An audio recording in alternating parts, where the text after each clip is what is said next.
15 meeting of the Downers Grove Village Council. I know it hardly seems like June with the weather we've been having lately, but yes, it is in fact June. There are copies of our agenda on either side of the room. If you haven't already done so, you can pick up a copy and follow along with our proceedings tonight. There will be multiple opportunities for public comment, both with respect to items that are on our agenda tonight, as well as a segment, item 8, excuse me, I find it there, it moved around. Item 8, which is reserved for public comments of a general nature with respect to any things that are not on tonight's agenda. It is our proud tradition to begin our meetings by reciting the Pledge of Allegiance. So at this point in time, I'd like to ask everyone to please rise and join us in reciting the pledge.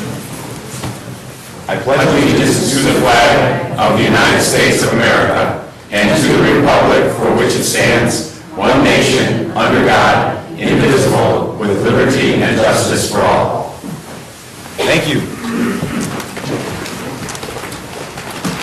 Now I'd like to ask our village clerk, April Holden, to please call the roll.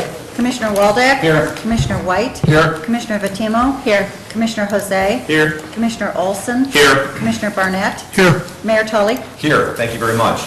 That brings us to item 6, which pertains to minutes of prior council meetings. We have 2 sets of minutes to review and approve tonight. Are there any changes, questions, comments, or corrections to either set of minutes from our May 12th executive session meeting or our May 19th regular council meeting? Seeing that there are no changes or corrections, do I have a motion to approve? Mayor, I move to approve the minutes as presented. I second the motion to approve the minutes. All those in favor? Aye. Aye. Any opposed? None opposed. Those minutes are approved. Thank you. That brings us to item 7, which is reserved for proclamations, and we do have one proclamation tonight in celebration of Bicycle Safety Week. I'd like to read a proclamation, and then we have members of the Downers Grove Bicycle Cycling Club here tonight. In particular, I think Mr. Chalberg is going to step up and accept the proclamation tonight and share a few words with us. I want to thank him for providing us with these materials this year once again. Herewith is the proclamation.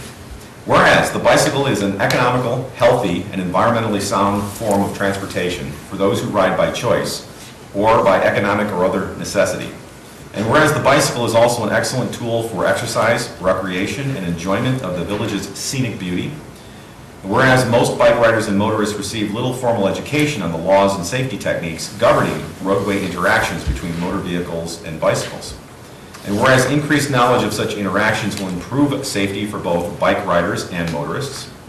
And whereas the League of Illinois Bicyclists is conducting a Mayor's Bicycle Safety Challenge in which the Illinois towns encourage the residents to learn relevant safety techniques and laws through interactive quizzes at www.bikesafetyquiz.com for adult bicyclists, child bicyclists, and also motorists. Now therefore, I, Martin T. Tully, Mayor of the Village of Downers Grove, do hereby proclaim May 31st through June 6th, 2015 as Bicycle Safety Week in the Village of Downers Grove and urge all residents to take their bicycles off the rafters in the garage, get them out, fill up the tires, have the safety inspection done, and enjoy the scenic beauty of Downers Grove during this fine weather, dated this 2nd day of June 2015 at Downers Grove. So, Mr. Chalberg? Well, Mayor Tully, thank you very much, and thanks to the members of the Bicycle Club and the Well, see, now we have rules for these kinds of things. First, we welcome up here. And you have to turn around. I'll have to start all over. That's okay. We have the obligatory photo. Right. Should we get anybody else? Sure, let's get everybody up. That was a practice photo, right? There you go, Mayor. That's good. Actually, I'll throw Bill into the bus. He was the one that said you all come up. Well, I'm going to have We'll get you all up here for a photo, and then you can share some words with us. How about that? Deal? I'm right here. How are you? All right, we'll get the photo. All right.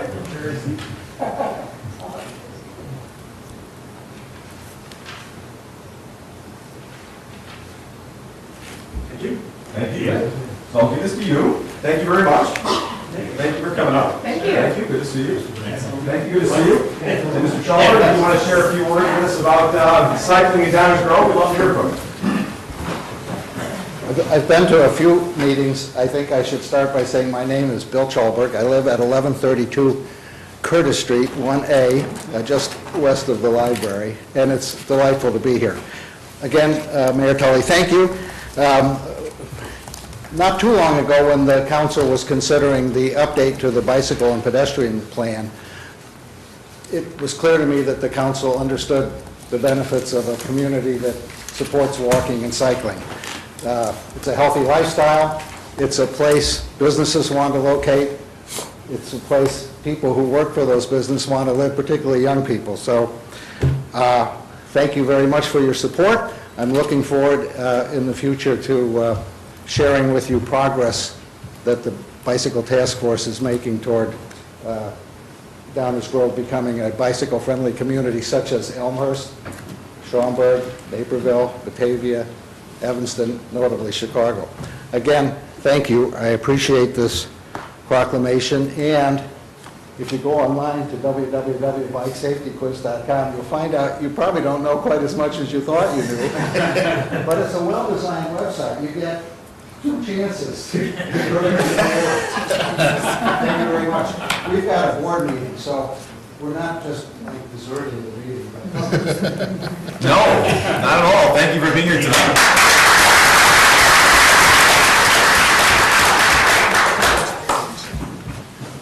Have a good board meeting. If you have any parliamentarian disputes, let me know. We can borrow Commissioner Olson.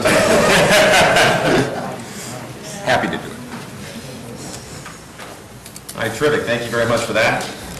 That then brings us to item 8, which is reserved for public comments of a general nature. At this point in time, if any members of the audience have any public comments, questions, or comments of a general nature with respect to items not appearing on tonight's agenda, now would be the time to please come up to the podium, introduce yourself, and we'd love to hear from you. Any questions or comments of a general nature?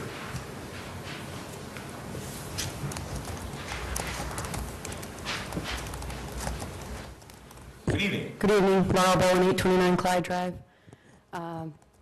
About 3 weeks or a month ago in the Sunday Tribune, the front page, the municipal fund, I can't remember the exact name of the fund that so many of our municipalities lost money through investments that were made. Downers Grove lost over $500,000. I'm concerned about the group of people in the village that determines where this money is invested so that in the future we don't have the same risk. We should probably have an update on where things stand with IMET, which is what you're referring to. Thank you. A number of different organizations that had invested in what, by all measures, was a solid place to be, but there was a disconnect further down the supply chain, so to speak, to put it in very simple terms. It wasn't an apparent flaw in the system, so I wouldn't say that it was any neglect or oversight by anybody who is charged with managing our finances.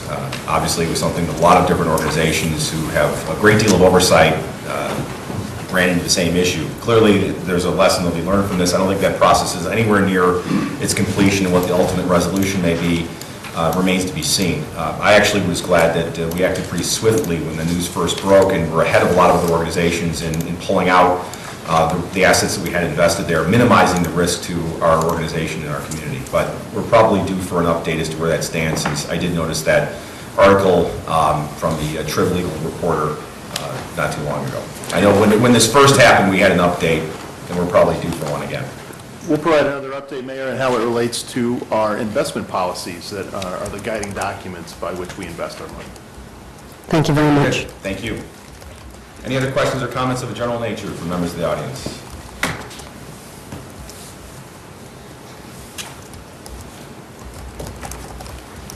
Good evening.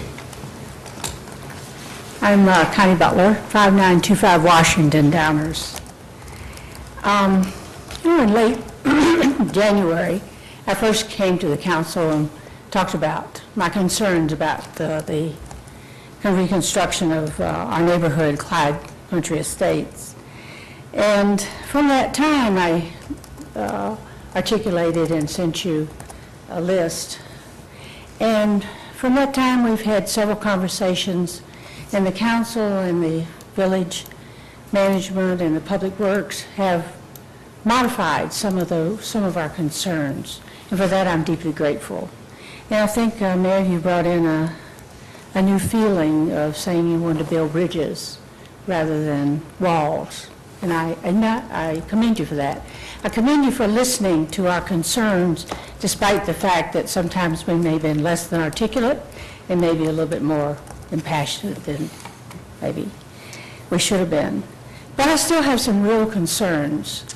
Concerns that I am nervous about, I'm sad about, and I'm hopeful about. Hopeful when that young woman gave such an articulate talk several weeks ago showing the pictures. Hopeful when I heard that 2 of the council members had gone out to see the condition of our streets. Sad that she came away with the same feeling like this is it, there's no options, okay? I'm sad that the petition that was overwhelmingly voted on by our neighborhood said we object to sidewalks on every street in Clyde Estates. It didn't say we object to sidewalks. It said we object to sidewalks on every street. Okay, I signed it. I couldn't sign if it said I object to sidewalks, period. I'm an old PTA person. Just as you mentioned before, that's a public access of kids going from the Y to the schools, to the Jewel, and so forth. But the feeling of the neighborhood was that there was no listening. There was no coming together. All we had to do was say, no sidewalks, and that's what the village heard. So I come to you nervous about my neighbors, nervous about whatever, expressing my feelings, but hopeful that this project still has some wiggle room. I was nervous about the fact that the sidewalk was proposed from going on in front of my house on the east side to then going to the west side, then going back to the east side, and then going to the north side, which puts the pedestrians in peril. You're moving them right into the proposed most possibly dangerous intersection of going from crossing Clyde at Main. Okay, you put them right there. Where if you run that sidewalk on the east side, you're talking about fewer than impacting 10 homes. Run it on the east side, run it on the south side. My neighbors who live on the east side and the south side, I don't know how they feel about that. Although I asked one, and he said, I wouldn't mind having that. My mother's in a wheelchair. I can't get her out on Clyde to have her go anywhere. I understand that 4 or 5 trees are going to be taken down on the east side of Washington already with this. Why not use that, since you're taking down the trees anyway, to put the sidewalk on the east side so that you're not having the kids and people cross the street back and forth? Now, I've heard that one of the village at the Public Works, which I commend you for that. The presentation was excellent. The tone, the feeling of conversation was like, we could all breathe and could talk. And so we know we can do it. We know we can talk in a civil manner.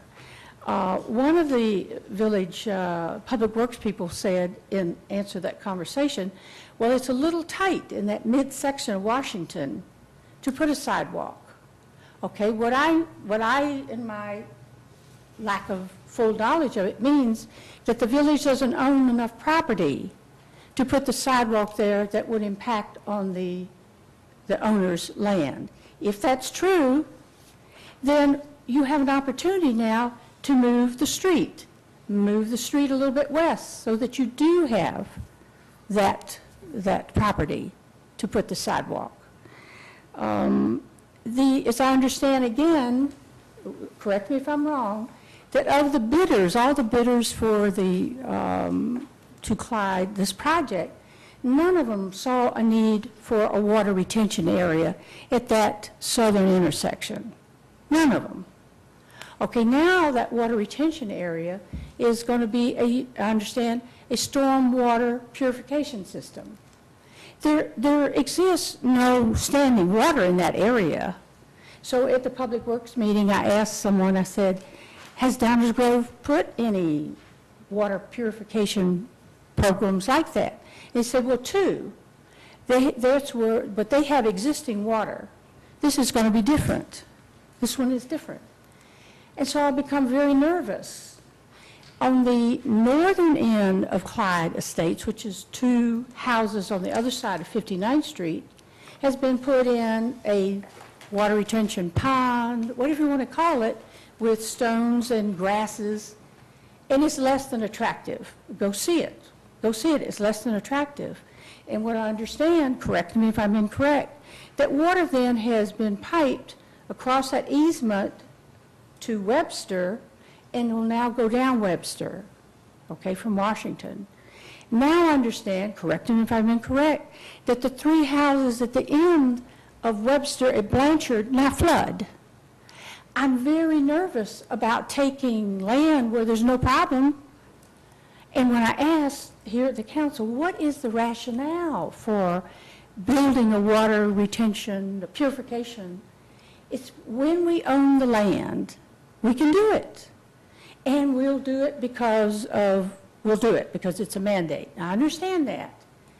But you're taking out 2 of 3 streets so that you can have land to build a water purification project with stormwater. So what are you purifying?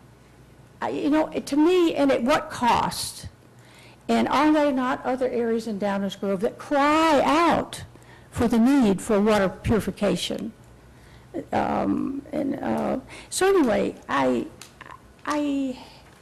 much prefer to be a painter rather than a pointer. I have come to the council meetings of late, and I just couldn't get up and say anything. I didn't know what to say. So I finally decided, okay, Connie, get your, big girl clothes on and just say how you feel. And what I offer, if I can be of any help in being a painter and helping to problem solve, you're on your way to a great project, but you still have some glitches. I called a former person that worked for your roads people, and I said, tell me, I understand they're putting concrete at the bottom of the clay. And he said, well, you're going to have curbs, aren't you? And gutters. And I said, no. And he said, well, you have a problem.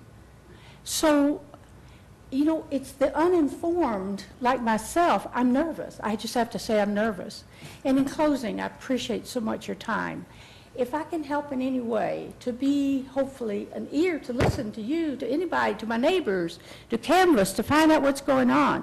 I know it's late in that process, but I'm hopeful that it's still possible to make these small changes, to run that sidewalk, because you said it yourself early on. And if it wasn't for the election and whatever, I think you would run that sidewalk, that 2 additional blocks involve 10 families at most. And I'll give them all a Christmas present. Anyway, I thank you, and I'm glad you're up there and not me. Thank you for your comments, Ms. Bowman. Anyway, I made a copy of my impassion for you all, and one for the Public Works and for the village manager, for your patience. Thank you for your comments. Other questions or comments from members of the audience with respect to items of a general nature? Seeing that there are no more.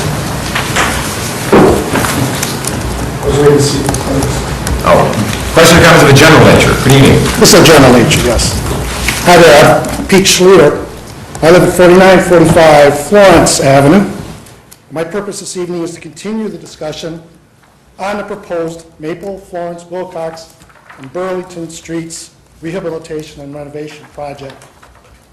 We all agree that these streets have served their intended purpose for more years than they were originally designed, and the improvements are well-deserved. Safety to the drivers and pedestrians will be greatly improved after these improvements have been made later on this year. Florence Avenue, however, is not scheduled to be upgraded to the same condition as the other streets. It currently has no curb and gutter system. Some may not view this as a significant problem, since they claim many other streets in town are just like Florence. Florence Avenue is not like many other uncurbed streets in Downers Grove. It has significant safety issues that have been noted in last month's slideshow, slide presentation, emails, and conversations during this past month. The thought is that to improve Florence would cost the city thousands of dollars that we don't have in our budget. As citizens, we don't expect these improvements to happen all at once, but look forward to a long-range plan that can finally be put into place to address these issues as they come up in the future. Since our street is going to be torn up anyways, let's start the improvement there. As evidenced by the petition submitted last month, the residents living on Florence Avenue are in agreement that our street is being overlooked, and the problems that exist on this street are woefully underestimated by some of this council. Our street is 774 feet long from Maple Avenue down to Burlington, which is about 0.15 miles. It has an elevation of 757 feet at its highest point, and at its lowest point, it's 734 feet according to Google Earth. That's 23 feet, about 2 stories. Residents. There's no curb, the stormwater, and no grates, no infrastructure underneath to carry the water. And we have a blacktop road service that is somewhere in the neighborhood of 20 feet wide. 20 feet. That is the only place where the edges, or that is the only places where the edges haven't begun to crumble, break off and roll down into the sewer or to the gutter system that's provided for water runoff. The average modern car is 6 to 7 feet wide. If we park one car on the edge and allow 2 other cars to go passing by, one of those guys is going to end up driving down the gravel, what do you want to call it, easement on the one side, or fall into the ditch. Florence is too narrow and too steep. Wilcox, to the west of us, of Florence, is 24 feet wide, 24 feet plus the gutters that they have. Cumner, on the east side of us, is also 24 feet plus their gutters that are in place. I've lived in 2 other locations besides this place in Downers Grove. One was at 6100 block of Blodgett, and that width up there is 28 feet plus the gutters. And then we lived on Ridgewood Circle, again, 28 feet plus the gutters. Safety is difficult to provide with a narrow street and no viable parkway to exit or enter the car. Deep gullies and a significant grade from top to bottom of the street create a perfect storm. You've all seen the photographs at last month's council meeting. The poor condition that our street is in is significantly unlike other streets that some of you refer to in Downers Grove.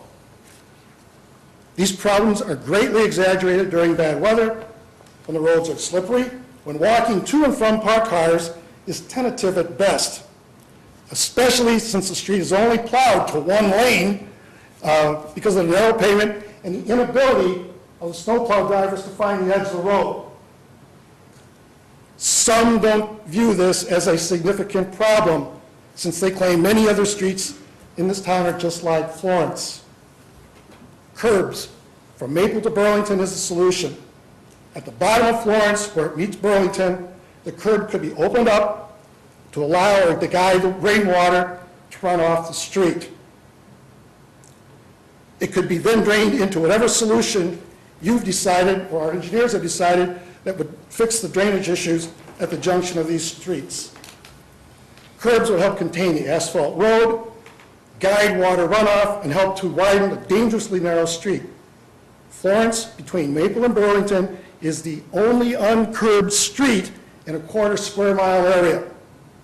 We want to be brought up to the same standard and condition as the other streets when this project goes forward for improvement. We want to be the first part of a larger and broader citywide plan to make repairs and reconstruct streets that have been neglected for years and now have safety issues as well as bad appearance. The one thing that needs to come out of these repairs and our efforts on Florence is a solution to the safety problems. While it is convenient that this project has been brought, or has brought all these issues to light, these are things that should be and should have been addressed years ago. While we are gratified that some of these concerns have been noted and addressed to this point, it's imperative that all of our concerns are solved. The drainage needs to be fixed for commuter safety. The road needs to be widened to a minimum of 24 feet. And the pedestrians and the parkway needs to be re-contoured to make it safer for pedestrians alike, to get rid of those metal culverts that are underneath to carry rainwater. Florence Avenue fails to meet the safety expectations of the residents in many ways. The failure to maintain the street for years has forced Downers Grove to look for Band-Aid solutions or methods that would actually require a full makeover. Why wait until we're looking back on what we should have done after a tragedy has occurred? Let's be proactive in fixing the street while the equipment and resources to do it are right there. Let's find a way to solve this problem. Thanks. Thanks for your comments, sir. And obviously, we've heard from a number of people on that 1.5 or 1.7 mile stretch. Clearly, the street is being redone, and we're well aware of the state of it right now, and the different safety issues that have been raised in terms of what's along the right-of-way. As part of the street reconstruction project, I know that we're definitely going to be looking into it and seeing what can be ameliorated, even just with the street reconstruction project. I appreciate you understand that the curb and gutter issue is a community issue, not just a neighborhood or a street issue. It is one that the council has discussed addressing on a more comprehensive basis because everybody thinks their street is unique, and guess what? Everyone's right. Their street is unique. But not everybody agrees that curb and gutter is the way to go. This is one of those issues that divides the town. I think somewhere I heard a statistic about 50 people believe that curb and gutter is a good idea, and 50% believe it's not a good idea. And the population of the street obviously turns over time, so you can see where we get into an interesting situation that really begs for a comprehensive community solution, which is certainly something that we're more than willing to entertain. May not be necessarily the time frame that you would like. In terms of widening the street, I don't know, haven't looked at it. It might require actually acquiring property, which raises a whole other issue. But it's certainly something that if the street doesn't meet the roadway standards, it's something that I know we consider in the past. I can't say that specifically here, but generally speaking. One question I would have for the neighborhood is, and I've asked this question a couple times, particularly given the number of folks who've signed the petition, has there been a conversation at the neighborhood level about the possibility of a special service area so that curb and gutter could go in? I just asked that again, as I've raised that a couple of times, and I don't know whether there's been any entertainment of that idea by the neighborhood or not. I know some of the other streets in town that we're interested in, curb and gutter, went through the process and the policy that we have in the community for actually having that done, and some succeeded and some haven't succeeded, but there is an established policy by way to look into that. And if the passion is running as high as it sounds like it is in the neighborhood, I'd be curious to know if there's an equal level of passion within the possibility of exploring that option in the neighborhood itself. But thank you for sharing your comments. Obviously, this does inform the broader conversation about a comprehensive potential policy for curb and gutter throughout the community. But even just as tonight, we heard competing views on sidewalks, which is also a comprehensive community issue, and one that we very well may be and probably will be taking a look at. But thank you and for your neighbors for being here tonight and sharing your views with us. Our point is, Would you mind just coming up, only because nobody can hear you at home otherwise? our point is that it doesn't necessarily have to, what we would like to have in our street, doesn't have to be applied across the board, across all of the streets in Downers Grove. We're not even suggesting that. It's kind of cost prohibitive, but at the same time, this is something that for 1.15 miles, with the nature of the narrowness of the street, the steepness of the hills, the nature of the parkways off to the side. Understood. All I'm saying is that there are other streets that have been told to ask the same question, and they had safety issues. And everyone has different safety issues. blind hills, double blind hills, site restrictions, narrowness, curbs, gutters, pipes. I personally know of other streets that had the same, that's a different street. Of course, every street is unique. Different street with a number of different safety issues, and was told no. And so it would be unfair to go street by street, say you yes, you no. We really need to address this as a community and as a... I think as a neighborhood, if the neighborhood wants it versus the neighborhoods that don't want it. Well, and that's why the SSA is there. If the neighborhood really wants it, there is a policy in which the neighborhood can come to us and say we would like it. And that's why I've asked the question a couple times now whether the neighborhood has chosen to explore that option. Okay, Now, there is a vehicle by which to get what you want. okay, thanks. Sure. And by all means, please let us know if that's something that the community is willing to discuss. I mean, the neighborhood is willing to discuss. There's a policy that lays out the steps to follow. Mayor Tully, can I just respond just briefly? Respond? To whom? To the world. I'm kind of With all due bad. respect, Ms. Butler, I don't know what you'd be responding to. No. When I talked with my friend who used to be with the streets, and he mentioned curbs and gutters, and I said, no, that wasn't in the picture. And I said, I don't know why not. He said, well, that's pretty expensive. And he said that in new developments, that's usually, the policy is that the cost of curbs and gutters is part of the development cost. But that's the way he explained it to me, which made sense. Well, right, because you're basically starting with a blank canvas. Right, right. You're not going into an established street with people who live on it and having acquired property and the existing infrastructure. It's a much more of a challenge. Right, and he was saying that the developer then pays some of that cost of the curbs, is his understanding. Probably pays all of it. Okay, okay.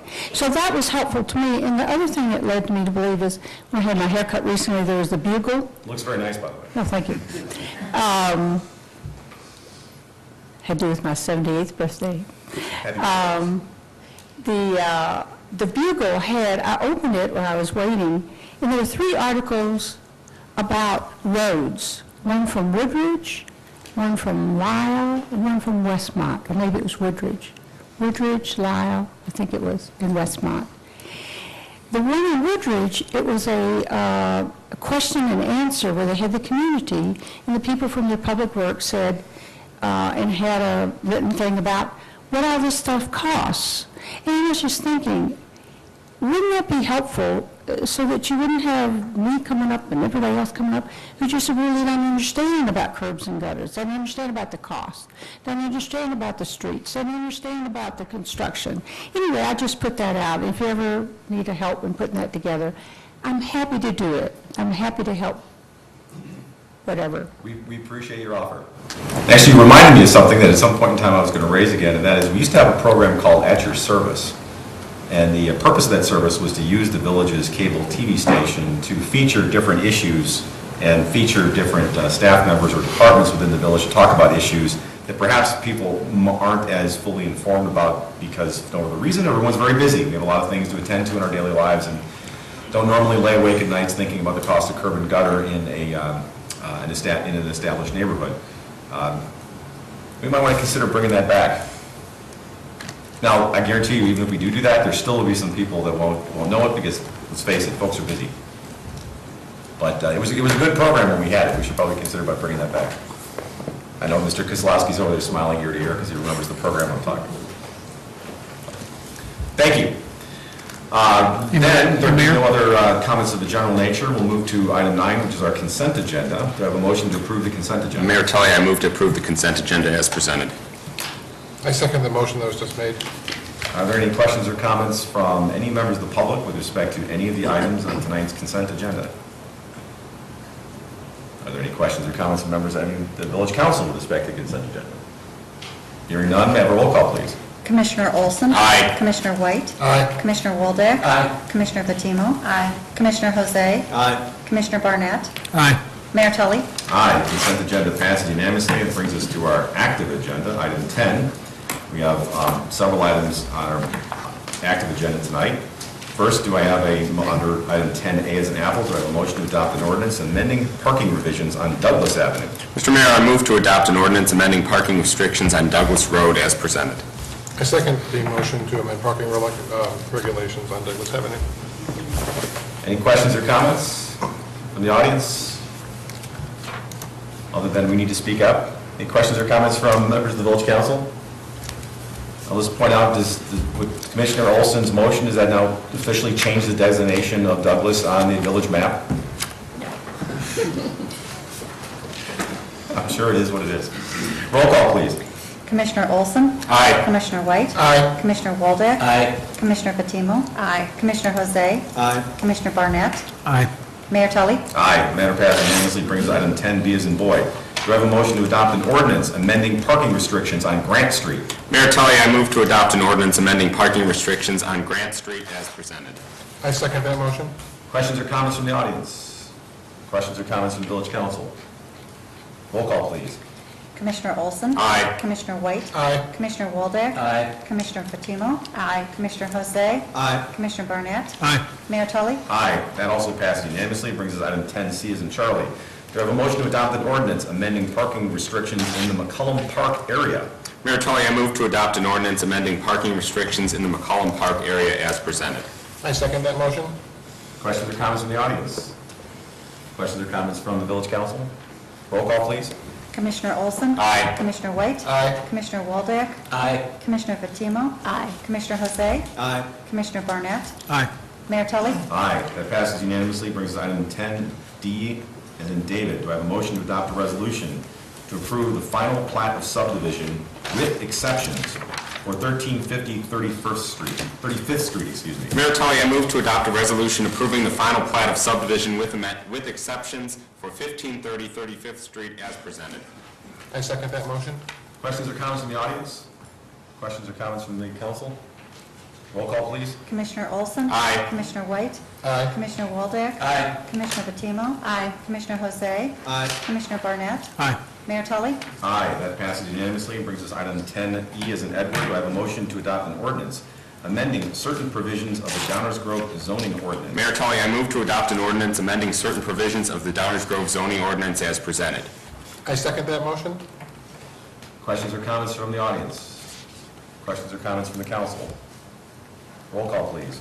Commissioner Olson? Aye. Commissioner White? Aye. Commissioner Waldeck? Aye. Commissioner Fatimo? Aye. Commissioner Jose? Aye. Commissioner Barnett? Aye. Mayor Tully? Aye, that also passes unanimously. Brings us to item 10F as in Frank. Do I have a motion to adopt an ordinance rezoning 4933 Rose from R1 Residential Detached House 1 District to R4 Residential Detached House 4 District? Mayor Tully, I move to adopt an ordinance rezoning certain property located at 4933 Rose Avenue as presented. I second the motion. Questions or comments from the audience? Questions or comments from the council? Roll call, please. Commissioner Olson? Aye. Commissioner White? Aye. Commissioner Waldeck? Aye. Commissioner Fatimo? Aye. Commissioner Jose? Aye. Commissioner Barnett? Aye. Mayor Tully? Aye. That brings us to item 10G as in Gus. Do I have a motion to adopt an ordinance amending planned unit development number 9 with deviations to allow construction of a drive-through at 1200 75th Street? Mayor Tully, I move to adopt an ordinance approving an amendment to planned unit development number 9 with deviations to allow construction of a drive-through at 1200 75th Street as presented. Second. Questions or comments from the audience? Please.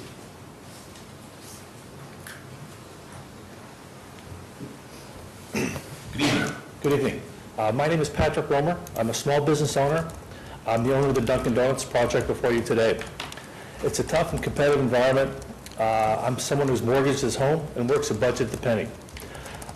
This talk will be very plain and simple, and I will promise you one thing, it will be very, very, very short. If you decide to approve this project, which the planning board did with a 4-2 vote, this action would directly create 5 new jobs in a convenient way for the Downers Grove customers to purchase their coffee, as well as additional revenue for the local community. The Dunkin' is currently losing money, and my only chance to continue to operate it is if I'm able to secure a drive-through. I believe it was Commissioner White, during the last session on the 19th, commented that he frequents the recently opened Starbucks just north of the Downers Grove High School, and he felt that the design was a little bit more congested with what we were proposing for the Dunkin' site. I was not familiar with this site, but wanted to experience it for myself. I visited Starbucks site several times in the past week and found the design to be significantly more complex and compacted than our proposed Dunkin' site. There was also no mitigation in the form of fences, barriers, or a stop sign, which we are proposing. The Starbucks is thriving despite the compact site and congestion. This drive-through was not opposed by the planning staff, not sure why. It feels like we're being held to a little bit of a stricter standard to Starbucks. My proposal to mitigate the perceived congestion with fencing, barriers, and a stop sign is setting a unique standard. I'm seeking consistency similar to what Starbucks has. I just saw tonight the Downers Grove Pats had a survey out. I just saw it to review the article that appeared in the paper 2 weeks ago. And the survey was that I saw for the first time was, do you favor a drive-through? Pretty simple. 199 people favored it, and I think 25 were opposed against it. Also, last time when I appeared before you on the 19th, I had 311 signatures asking for the drive-through. The folks are asking for it, so we have about 510 people have come out and said, we'd like to have that. In signing the petitions, we heard two overwhelming concerns. The first was a desire for convenience so they could start their day quickly. The second was around the history of the site. Many seemed confused why there wasn't a drive-through at this site when the previous BP had a Dunkin' with a drive-through as well. They remembered that it worked well for all parties. I'm not the owner of the gas station, simply a tenant. There is some history between the owner that goes back a while. We have pointed out earlier several more sites in Downers Grove that are more congested than we are, as well as a Starbucks, and they're not proposing the mitigation that we are. In summation, I'd like to paraphrase a Downers Grove Planning Board member in the April session who said just before the planning board voted to approve it, he said, "This may not be perfect, but the residents will figure it out. They always do. 5 jobs may not seem like the largest project you consider this month in this role, but it's a huge number to me and my small business. Thank you for your consideration, and thank you for your service and time." Thank you. Any other questions or comments on this item? Any questions or comments from members of the Village Council? Commissioner Waldeck? Thank you, Mayor. First of all, I don't intend to backtrack on my comments from our last meeting.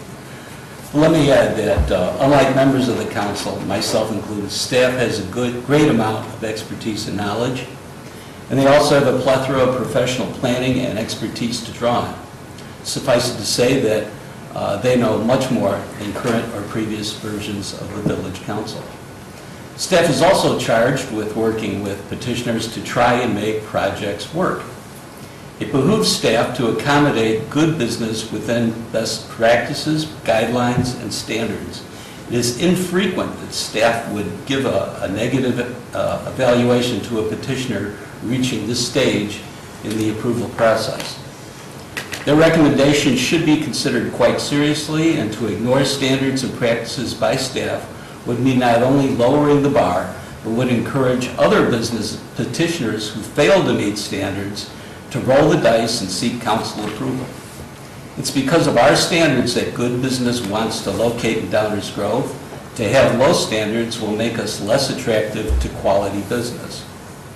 However, concurrently, I feel it's important that both residents and business alike have a right to consistency. We cannot appear to show favoritism, mixed messages, and raise and lower standards. We need to be consistent, and if changes need to be made, that they are ordinary, deliberate, and will be enforced in the revised direction. I fear that the decisions by a previous version of this council, combined with comments made at our last meeting, may have begun to lower the standards. Comments that the people will vote with their feet and people will figure it out is too low a bar to meet. That was the same standard I used as a young teenager when I used to run across Lakeshore Drive to get to the beach. Would we be as accommodating if the petitioner was not appearing as a nice guy, or his representative kept us here all 70 other layouts that he might have, or if the business was called Fat and Greasy Bagels, rather than a nationally recognized chain?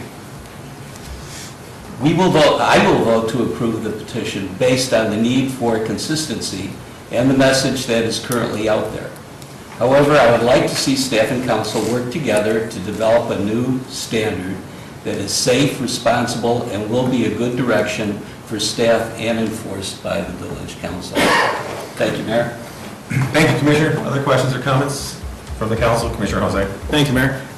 Excuse me, I think it's interesting that taking staff's planning expertise into account seems to matter more in some situations than it does in others, but I'll let that go. I stand by my comments from before. I think folks will vote with their feet. I think this does present some conflicts, but at the same time, they're not insurmountable. We have only right in and right out because of the nature of the road.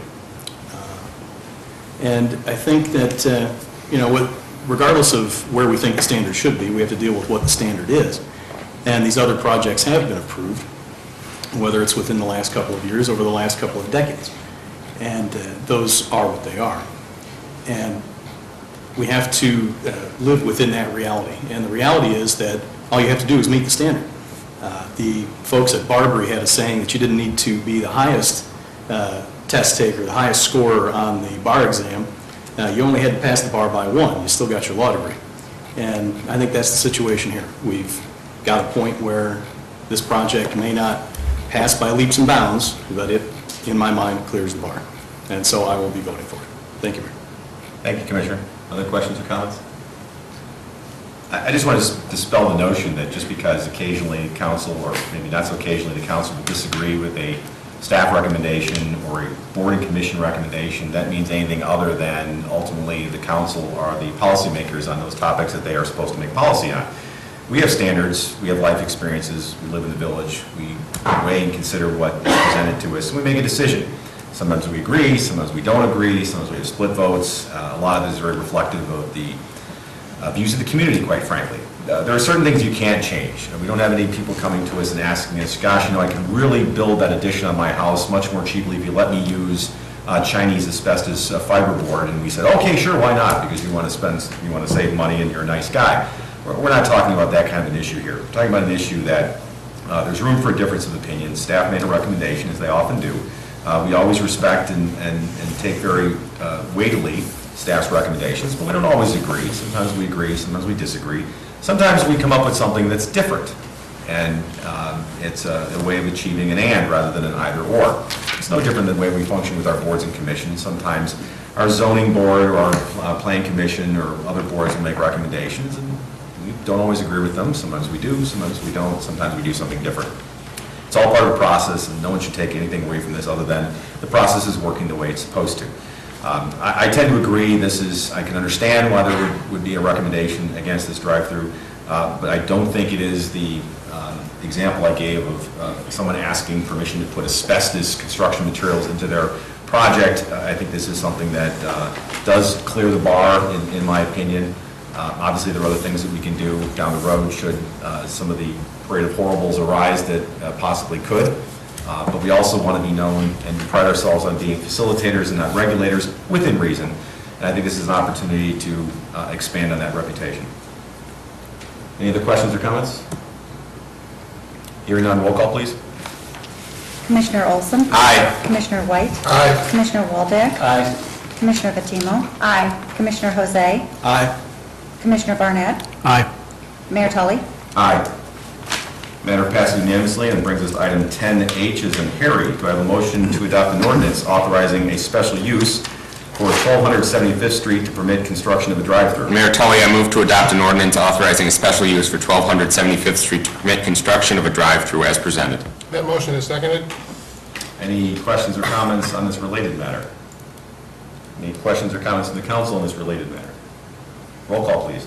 Commissioner Olson? Aye. Commissioner White? Aye. Commissioner Waldeck? Aye. Commissioner Fatimo? Aye. Commissioner Jose? Aye. Commissioner Barnett? Aye. Mayor Tully? Aye. Matter passes unanimously. That brings us to the end of our active agenda and on to item 11, which is our first reading or our workshop agenda. This is the segment of the meeting where we have items presented for discussion purposes only. Any action, if any, will be taken at a later point in time. Tonight we have one item under our first reading or workshop agenda, that is item 11A. Tradition dictates that I ask our fine village manager, Dave Fieldman, to either through himself or his designee introduce this item for discussion. Mr. Fieldman. Thank you, Mayor Tully. First reading tonight consists of a resolution amending a village council policy regarding the preparation of village council agenda items, also commonly referred to as new business. This is the same item that was discussed at our governance meeting a few weeks ago and previously discussed at our last council meeting under new business. There have been no changes made, and this would formalize and make minor changes to our new business process. We're happy to answer any questions. Terrific. Well, given that this is a policy that governs the council, I'm going to flip it around and ask the council if they have any questions or comments about this before we get to any public comments. Any questions or comments from members of the village council? The only thing I just want to confirm is my understanding that there is the timing on the notification aspect of paragraph 2 is 9 a.m. the Wednesday before the regularly scheduled meeting. The other timing requirement for the written paragraph or blurb or description isn't 9 o'clock in the morning on Wednesday. It's in time sufficient to allow for it to be published within the required time frame. That is correct. That will Okay. work, yes. That's how I understood it. I just wanted to add that little legislative history to the record. Any other questions or comments?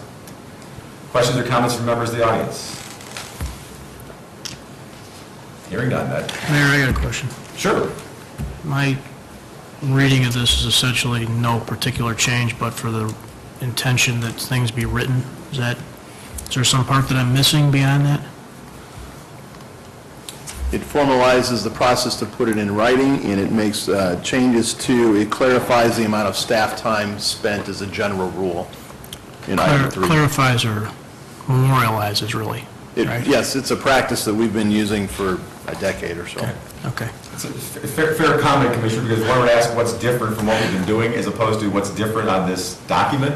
There's a lot of red on the There's a document. lot of red, but practice would suggest that next week will go just like last week. No, sometimes memorializing things is good. That's fine. Any other questions or comments from either the council or the audience? That is our first reading, That Mayor. ends our first reading. Very good. That brings us to item 12, the mayor's report. And I've got 3 items that I want to mention very quickly. Number 1, God bless you. Thank you. Number 1, bear with me here a second. Periodically, in my position as a District 3 municipal representative to the DuPage County Stormwater Committee, I reported out on the status of the efforts for the new floodplain maps to be finalized and produced. And last time I think I updated everyone on this, they weren't quite ready yet, they were still out. Well, literally today at 1:50 p.m., we received notification from the county that the Federal Emergency Management Agency, FEMA, will be issuing preliminary maps, floodplain maps, on June 3rd, that's today, no, tomorrow, excuse me, to all communities in DuPage County. Printed floodplain maps will be mailed to they said the chief executive officer of each community, but in our case, that would be our village manager. In a separate mailing, the CEOs will receive a CD containing the FIS report and a bunch of other information regarding those floodplain maps. The DuPage County Board Chairman will receive this information on behalf of the county. For those who are interested, there are 2 open house meetings that are being scheduled. One for July 29th.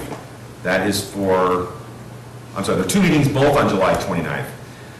One is for community officials from 2 o'clock until 4 p.m. The second meeting that same day is for the general public, for those who might be interested, from 4 o'clock p.m. until 7 o'clock p.m. And there will be a short presentation given by the Illinois State Water Survey as part of the community officials' open house, and all floodplain map panels will be on display for viewing by any interested members of the public. Official notice of the meeting, which this is not, official notice of the meeting and dates and times will be sent out by the Illinois State Water Survey organization. Representatives from that organization, from FEMA and from DuPage County will be in attendance, presumably at both of the meetings, to answer questions about the preliminary floodplain maps. FEMA will post the preliminary maps in PDF format on their website starting tomorrow. For those that are interested in the website, it's very long, but if you go to, it's www.fema.gov/view your community's preliminary flood hazard data, something like that. It's hard to, I think if you just search for Something along those lines, you'll find it. It's the beauty of Google.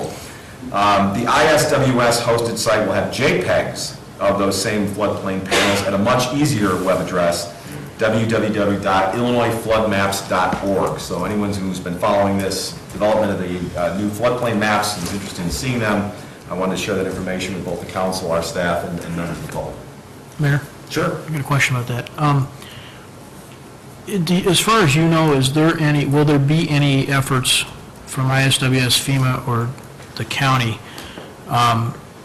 to individually and directly contact those who may now find inclusion in floodplains?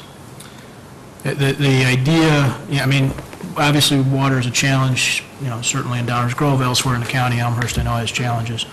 But the idea that we would hope, not we meaning this body, but collectively, we would hope that residents would know to go check a site, find their spot on some map, and therefore understand that their status has now changed relative to FEMA floodplains, seems a little less than customer service oriented. Agreed. And that's one of the reasons why I've been trying to get this out at the municipal level, so that folks are at least aware that they might want to go and look at that site and check for themselves. But my understanding is, and I can confirm this, that the county is planning on taking some steps in that direction. I don't know the details.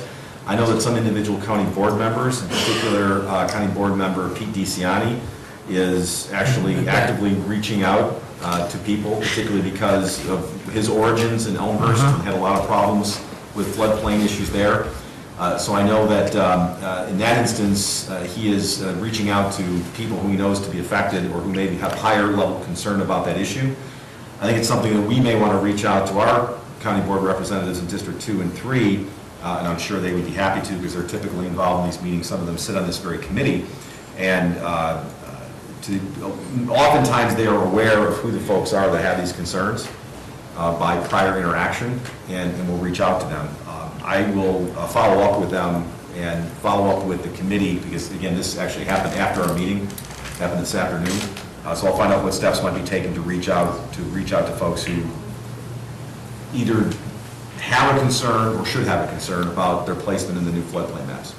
Let us know, because it's, obviously it's a subject that has dominated finance, construction, politics, policy for going on a decade now here, and it's a big deal. We maybe want to invoke at some point, not now, but there may become a time when, depending on what we actually do see out of those groups, we invoke some village resources to notify as well. One thing that, fair point, one thing that we should note is that this is the next step in a very long process. There were prior public meetings where input was provided, so there are records of those who have expressed interest already. And obviously you may have known where you were before the maps went through this latest stage. To the extent that there are records of who those folks are and we can notify them, that's probably not a bad idea, because there are a number of people who are already known to us to have a high level of interest in this topic. That sounds like, I'm getting general consensus that's a good idea. Yes, we've been following and frankly leading a lot of this mapping and feedback, so we will use our best efforts to notify people who may be interested by the proposed changes and get some information out to them, invite them to the meeting. Right. And obviously they're not even available yet. They'll be available tomorrow, although to Manager Fieldman's point, this is the latest step in what's been going on for quite some time, and municipalities and conferences of government have been very much involved in expressing their views on the manifestation of those maps for some time. I'm sure. I just know that residents are pretty busy folks, and good understanding of this is pretty critical to their planning, their individual family planning, insurance needs, et cetera. Yes. So it sounds like we will take some efforts to reach out to folks. Sure. To this point, I'm glad you kind of brought that up, Bob. When we lived on Ridgewood Circle, a few years ago, one of our neighbors was notified by insurance that they were now in a floodplain and their flood insurance was going to be sky high. And that was unknown to anybody. And I don't know what he was doing, whether he was trying to refinance or get a home equity loan or whatever, but it came tumbling down. Nobody knew that we were in that neighborhood thrown into a floodplain. They got together, worked with this council or that council at the time, back in the early 2000s. long story short, with the help of the city and I guess some other agencies, we were able to get surveyed individually to prove that we weren't in FEMA's floodplain, but it came at a cost to each individual homeowner that was apparently substantially reduced because the surveyor could come out and name about 10 houses on either side of the street. And so I think, Bob, what you're saying is, had he not tried to refinance his home or borrow from something, he would have never known because the insurance agent threw that out there. So I think it's a good idea. Yeah, it is a good idea. It's an ongoing process. There already has been involvement and engagement and notification of people who we know may fall into that situation because the draft maps have been out there for a while. But now we're seeing the ones that have made it through the next portal, if you will. So reaching out to those same individuals that we know of is probably a good idea. But this is part of the reason why we're trying to make sure that everyone's aware of this as much as possible. Precisely because of that issue. We did have that here years ago as well. I recall the last time they redid the maps, there were a lot of surprised people. Next item. I'd be remiss if I didn't point out an honor that was bestowed upon one of our own last Friday. Every year, the DuPage Mayors and Managers Conference, or at least the last several years, has bestowed an award known as the Intergovernmental Cooperation Award. It's one of a couple of awards that are given out at the annual dinner. The other one is the Mayor of the Year Award. The Intergovernmental Cooperation Award goes to someone whose intergovernmental work has made a difference for municipalities in a great way, and it's something that is nominated, the recipient is nominated by the membership of DuPage Mayors and Managers, which consists of 33 municipalities in DuPage County, and is broadly approved by that same membership. Well, this year I'm very proud to say that DMMC chose our own village manager, David Fieldman, as the recipient of the Intergovernmental Cooperation Award. And it was my honor to present the award to him at the dinner, albeit not in person because I was attending my son's graduation from Downers Grove North. But through the magic of video and technology, I was able to do it nonetheless, and just want to very briefly share with you the words that were conveyed in conveying that award to Dave, which it was pretty tough to keep it a surprise from him. During Dave's leadership of the DuPage Mayors and Managers Budget and Operations Committee, he spearheaded a plan to utilize accumulated building loan funds to pay down the amounts owed by municipalities and to clear the debt balance for all lending communities. He also inspired the plan to utilize available general fund reserves to allow a one-time 50% dues reduction, accommodating uncertainty around the LGDF issue. Dave also initiated the move towards a more programming budget style, which aligned the budget with the strategic plan. Sounds like something we do here in Downers. Dave worked with staff of DMMC to conceptualize and implement an ad hoc managers committee, which quickly demonstrated success, including valuable reports on emerging legislative issues like medical marijuana and concealed carry. Dave led the committee with an emphasis on finding ways to share resources and to collaborate and coordinate activities and efforts to streamline processes and save significant taxpayer dollars. The success of the committee led to its adoption as a standing conference committee within just 1 year. So it went from an idea in Dave's head to an experiment to now an ongoing standing committee of DMMC. Dave also instituted a new process of a working committee to extend the capacities of the conference by leveraging member expertise. This model was used again to develop the Public Works Directors Working Group, which was not something that had previously existed. And finally, Dave consistently provided leadership and a unique perspective to DMMC staff, which allowed the staff there to devise solutions to long-standing issues to the benefit of all municipalities who are members. A good example of this, among other things, was the restructuring of the approval process of the DMMC bylaws, which allows us to act more swiftly and in a more unified and thus stronger voice on important issues of emerging legislation that affect all municipalities. So in short, it was my pleasure to present the 2015 Intergovernmental Cooperation Award to David Fieldman. I wish I'd asked you to bring it in here so you could show everyone, but congratulations.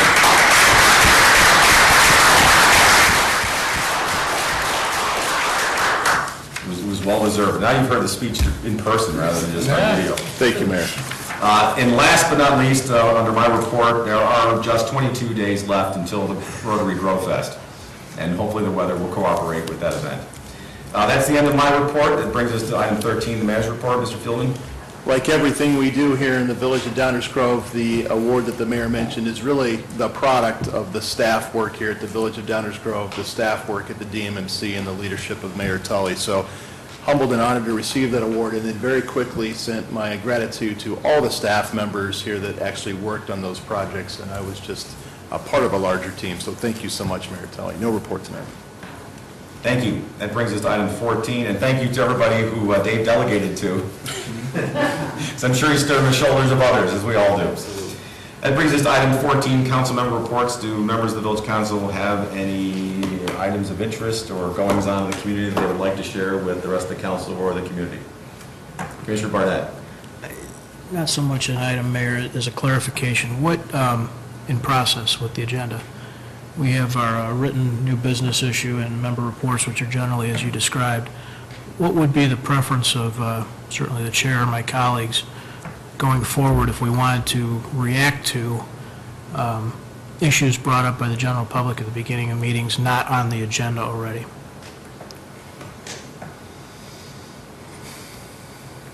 Trying to stay within the newly constituted written rules and notice rules, and still would love to talk about Florence a little.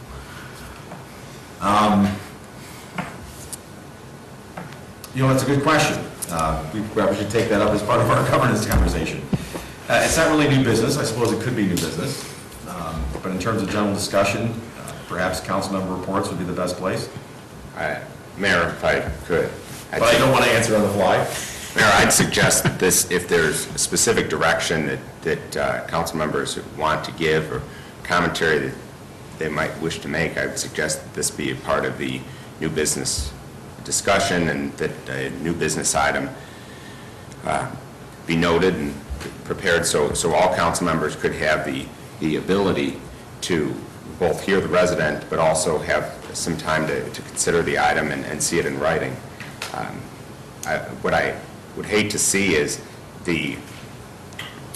somebody brings something forward, which of course we want to respond to immediately, because we of course do want to always address resident concerns, but addressing it hastily without thought or in a reactionary way without considering the issues around it, or perhaps without considering some of the benefit of perhaps history from our colleagues or history or current practice from staff, I think would be a disservice to the public.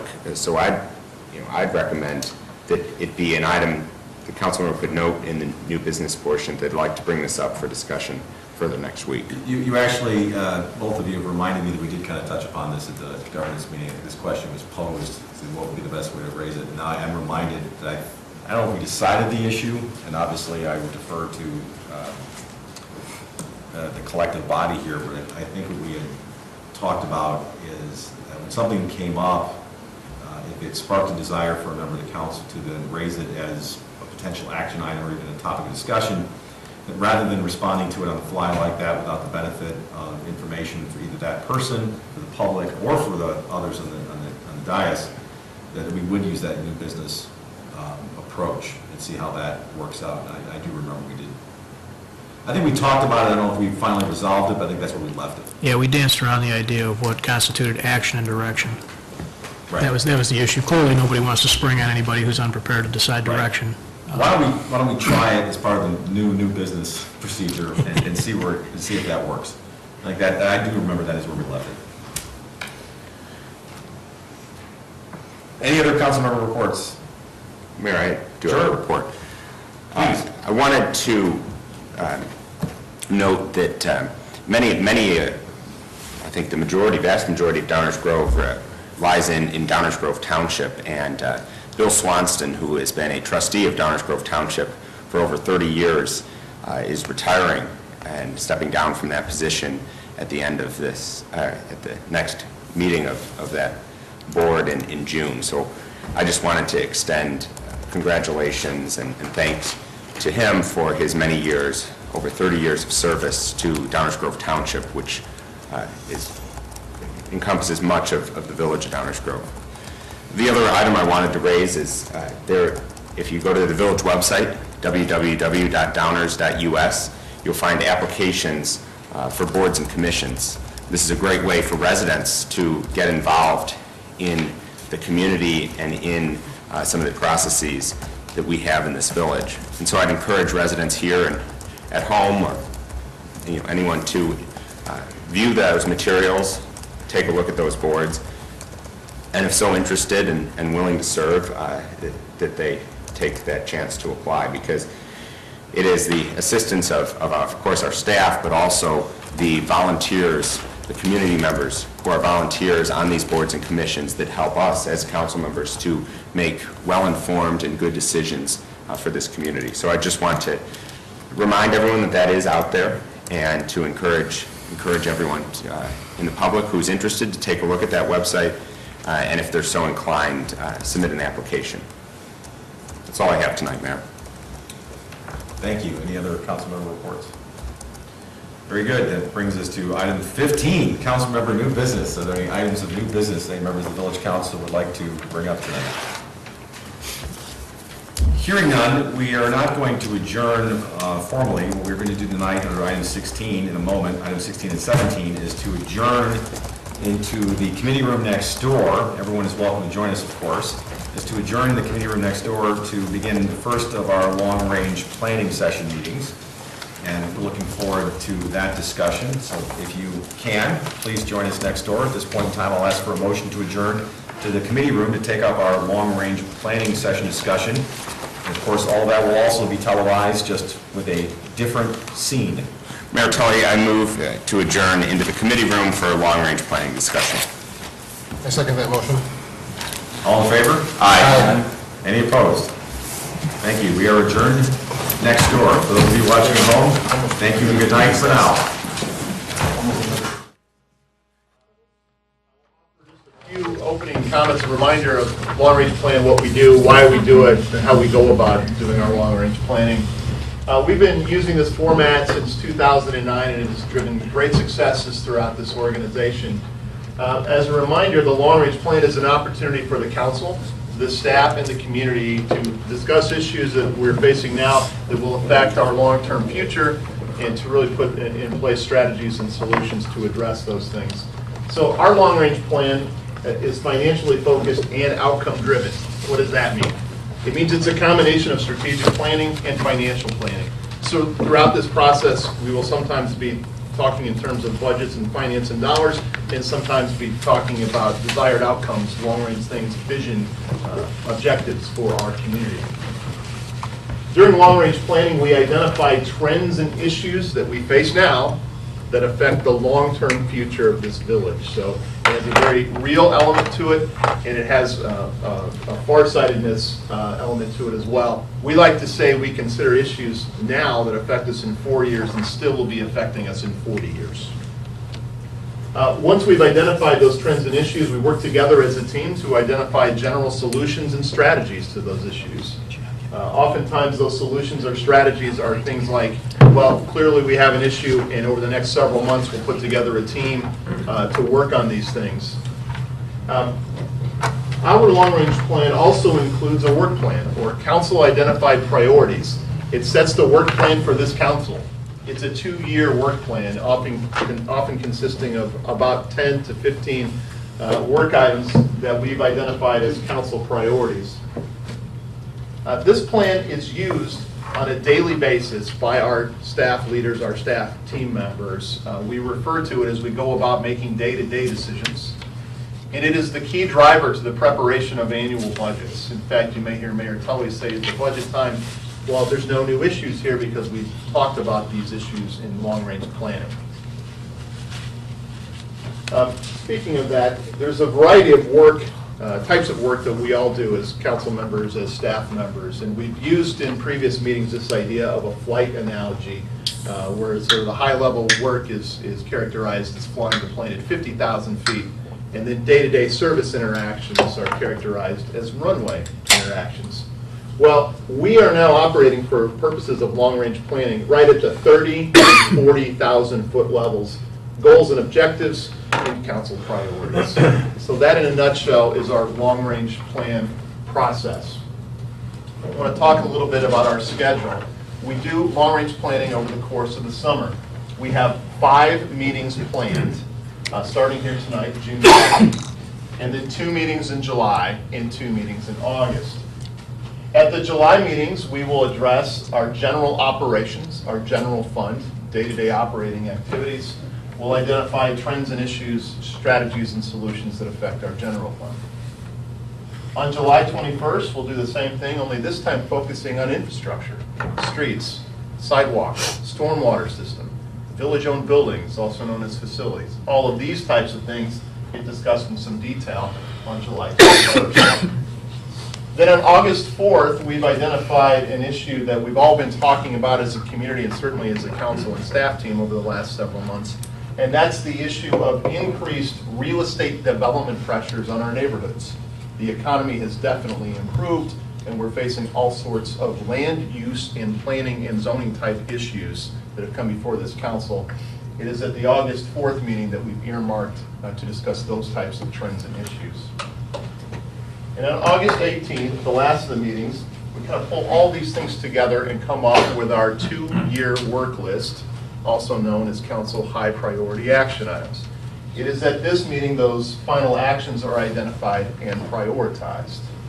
We put all of this together, and in September, just before we produce the draft 2016 budget, we present the plan to the council for acceptance. Tonight is the introduction to this process, which I just gave. Also, new to this long-range planning, we've added an element this year, and that is we have a new council, and we want to have the opportunity for each council member to really just express to other council members in the community what's on your mind related to long-range planning. We've identified a couple of 3 key questions you may want to consider as you address the council in an open forum. What do you hope to accomplish with this year's long-range planning? How do you define success in terms of long-range planning? And what issues are you expecting us to discuss as we make our way through the summer, culminating in the creation of our priority action items? That is the, most of tonight's meeting will be spent on this Village Council open forum roundtable, where we hope to just learn more about where each council member is on planning issues.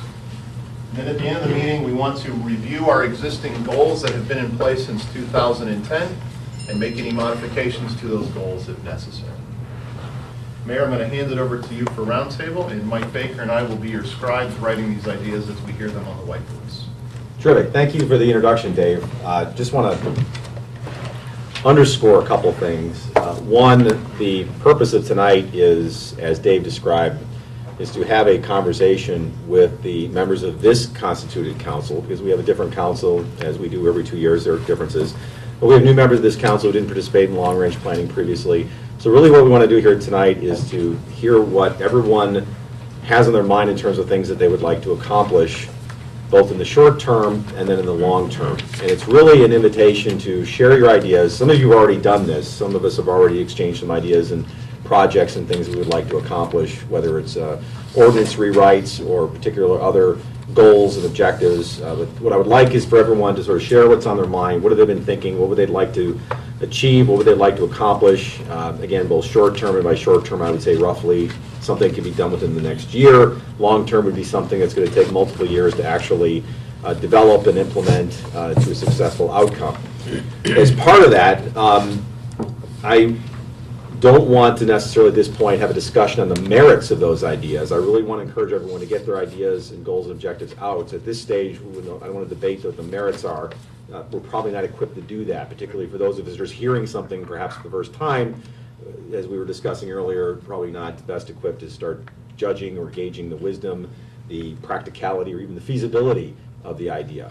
What this will allow is for our scribes to sort of get them down, and then we can, if possible, determine whether or not there's something that can be done and is achievable. In that same vein, I would also ask that we don't try to prioritize the importance of any particular idea, but let's just get them out. We can prioritize later, determining what the consensus of the council is about what we're doing. Prioritization will probably be a slightly different exercise. What I would like, though, is if there's a need for clarification as well. I don't understand what you mean by having a free milk program in Downers Grove. If no one knows what that means, then we might want to at least ask someone, what do you mean by that? But I really want to encourage everyone just to sort of, here's kind of what I would like to do, short-term, long-term. Again, some of us have already shared some ideas. I'm sure we'll hear those.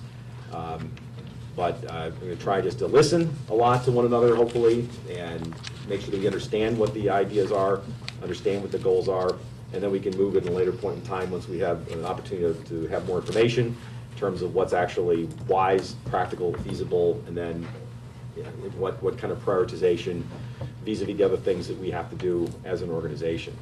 To sort of kick that off, I think at least for the first round, not that this is, I know it's a round table, but let's do a first round, just give everybody their opportunity to speak. I'm going to suggest that we implement the hazing procedure that we talked about and make all the newly elected council members go first. And of course, of that group, understanding that chivalry is not dead, ladies always go first. So why don't we just start off, and this doesn't mean that if you don't get out your idea in the first round that you're forever foreclosed, but just to sort of get the ball rolling, Gina, if you wouldn't mind sort of sharing with us what's on your mind. Well, I think the police station is really important. You know, from what I understand, the facilities project and the police station has been something that has been discussed and talked about for a very long time, many years. I think that, you know, something needs to be done, and I think that this council should work on it. You know, if it's only 2 years, but I think we need a new police station. I'm not sure about the facility, the Village Hall project, you know, I think that's also something we need to look at.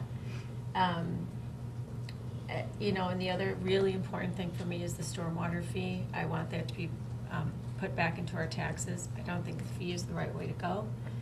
And I would like to see that done, discussed, moved, you know, maybe phased out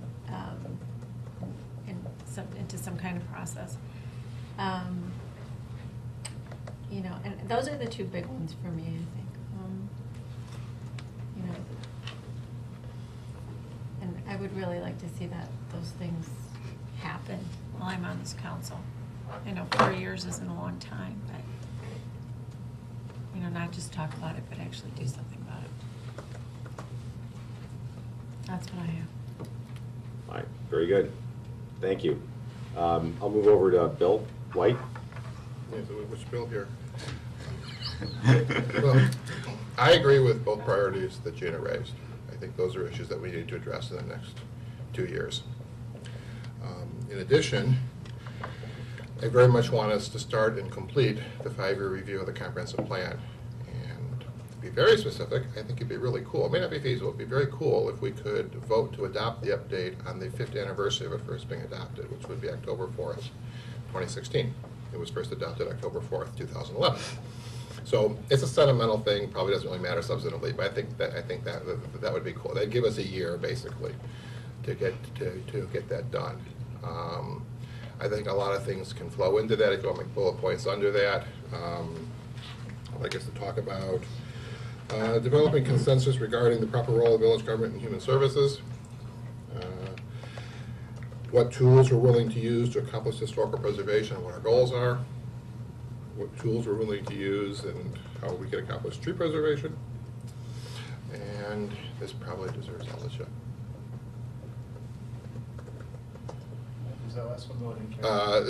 Basic historic preservation, tree preservation are basically the same general concept. What are our goals, and what tools are we willing to use? Just to toss out, for example, as a matter of village policy, are we willing to help private people fund the moving of houses? That's a strategic decision that needs to be made on a policy level. People disagree, so we need to talk about it and work it out. On a separate line, if you're here in 2013, I raised this as a member of the public. I want us to provide better strategic, more specific strategic direction to our economic planning efforts, and specifically re-emphasize the importance of sales tax to our economic base. I want that to be an explicit, definite reason. I'm not going to advocate for it now, other than just offer a couple of points. If we fall behind other communities in sales tax, that money doesn't stay in our homeowners' pockets. If we charge less in property tax, your bill is smaller. My bill is smaller. We have more money to spend. If we fall behind in sales tax, it's not because people are spending less in tax dollars. It's because they're spending it in another community. And the statistics are very clear that over the last 10 years, we have fallen behind Chicagoland in a rather alarming way. In 2005, we were the 6th ranked community amongst the top 20 Chicago suburbs. This year, we factor in our sales tax rebates, we're 16th. We're leaving a lot of money on the table. Can we fix it? What's feasible, what isn't? I don't know. I'm not an economic development expert, but I do want us to take a very hard look at that over the next 2 years. I want us to review the sign ordinance. That flows into a lot of things. It flows into economic development, potentially.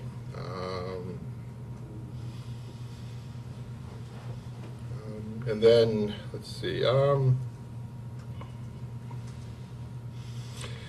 last time there was developed the right-of-way improvement standards, the curb and gutter, Florence Avenue potentially fits into that.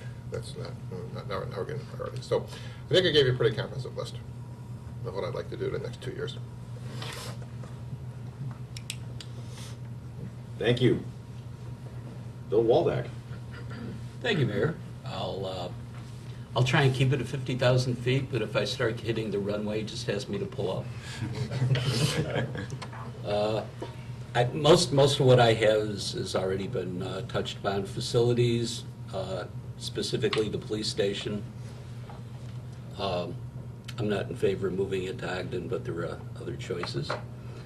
Secondly, and these aren't in priority order, but to eliminate the stormwater fee, put it on a slow timeline for, put on taxes, slow timeline on projects, discourage development and help PDAs, might be a additional wrinkle in there. We have our zoning issues. I already gave a list to staff, so if you want, you can ask them for the whole list. Specifically, the south side sections between 71st and the shopping center, it needs to be, I think it needs to be looked at and possibly rezoned like the rest of the immediate area. Sign ordinance review, historic preservation, and address, part of that would be addressing ownership outside the village. We worry about private property rights. What happens when the private property is owned, let's say, by a bank in Mississippi or something? So there should be ways around that. The comprehensive plan update, I agree with that. We need to get to that. I'm worried about the tree canopy. We need to add and retain our trees, private property trees. I mentioned possibly using the consortium that we use to get breaks on trees, possibly expanding that to private property, which we could set regulations on, and so we have a definite interest in the private property trees bought through the consortium. Permits, I'm beginning to hear a lot about the permit process. I think we need to, we did a comprehensive study of that some years ago, specifically when David first joined the village. I think he was deputy village manager at the time, so I think maybe we need to review our performance on permits. Economic development, I agree with Commissioner White. We need to try and do something about our tax base. Planning in general, public works, we need to address stormwater, streets versus sidewalks, new versus maintenance. We'll get into that, was it next month or the month after? Boards and commissions, I'd like to see more activity, more use of boards and commissions. The idea was at some point to have some sort of an incubator process. Well, that's what boards and commissions are for. Give them the freedom to come up with ideas. And neighborhood involvement and communication, that was part of TCD3. It kind of got wiped out, that discussion. And I think we've been hearing a lot about the importance of neighborhoods and neighborhoods getting together. So we need to foster neighborhood improvement and communication. I would like to also address the homeless issue. In the not necessarily looking for resolution, because we all know the odds of that, but just getting all the entities on the same page, namely the village, our police, our library, our pad sites, our park district, so that everybody's working together with the same basic plan.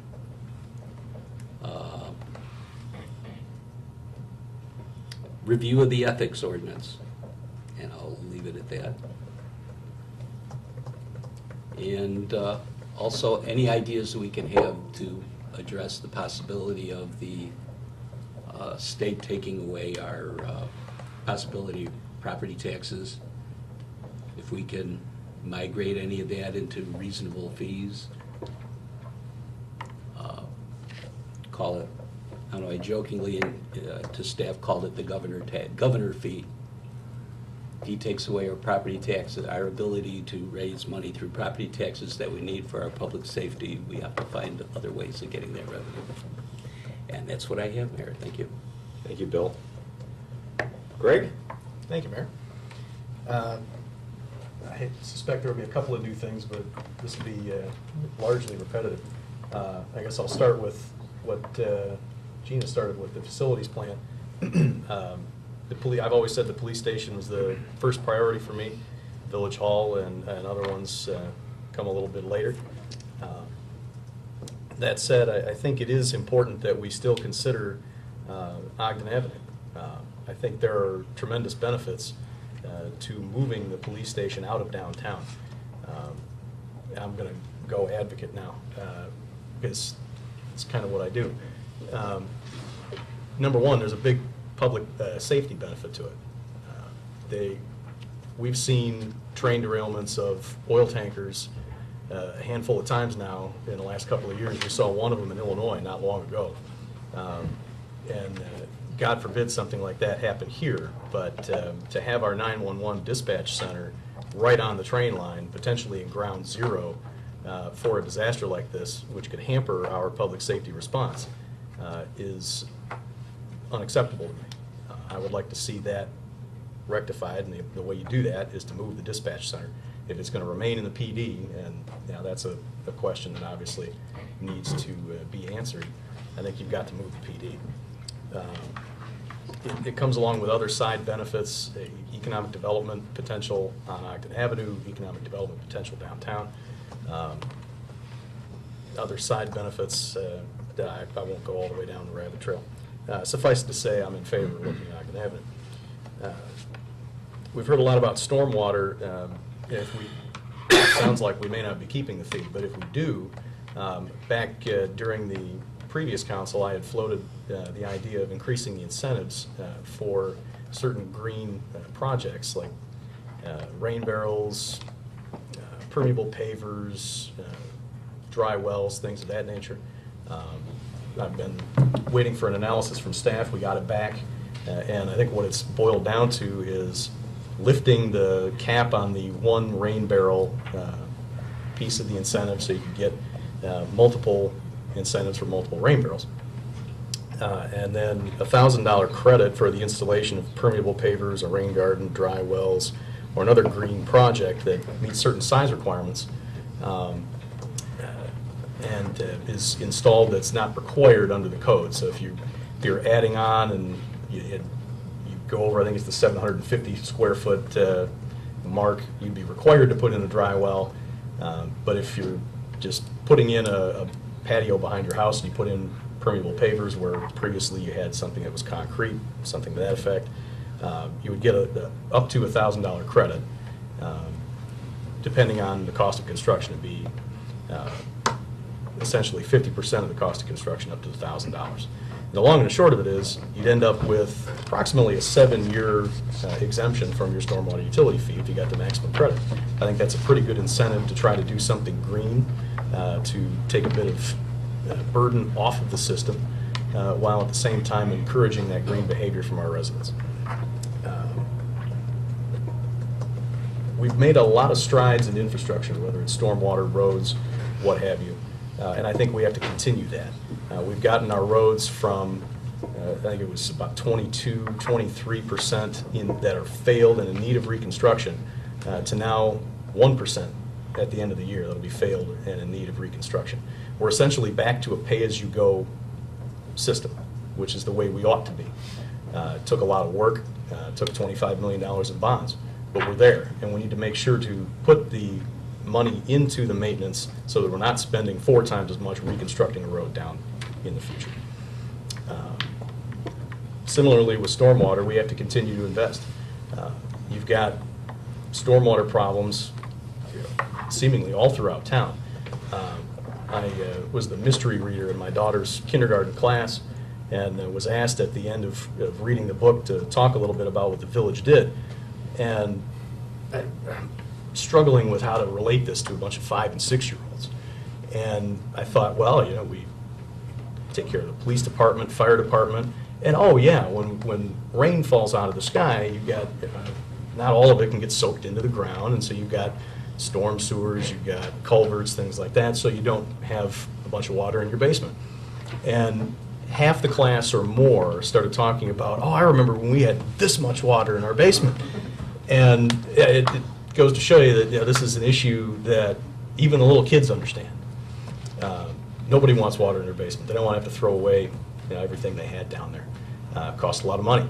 It causes a big hassle. And you know, we have, unfortunately, a system that, for all intents and purposes, isn't really a system. We've got pieces here and pieces there, depending on when town was developed. And we need to take greater steps. We've got a plan for that was put in place, and we need to stick to that plan in some way, shape, or form to continue making progress so that fewer of our residents and businesses flood in too moderate a rain event.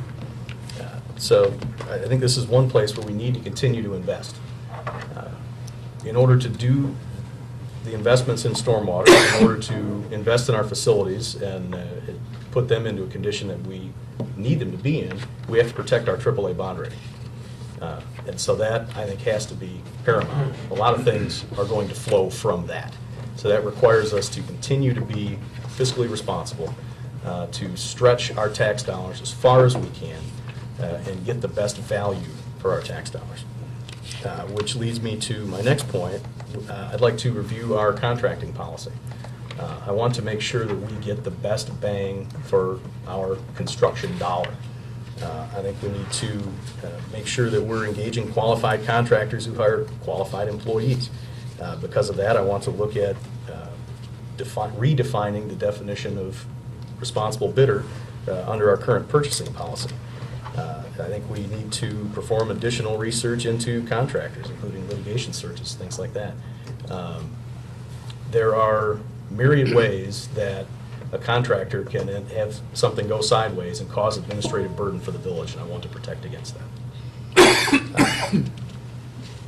Going a little closer to the runway, I'd like to eliminate the requirement for type 2 construction in our downtown area. It's not the first time you've heard that from me. Want to make sure that we are in a position to encourage redevelopment in our downtown of commercial areas that currently are not in a position to be redeveloped. We've had folks come to us tell us that the costs are simply too high. I want to make sure that that's not going to continue to be an issue, and that at least we've done what we can.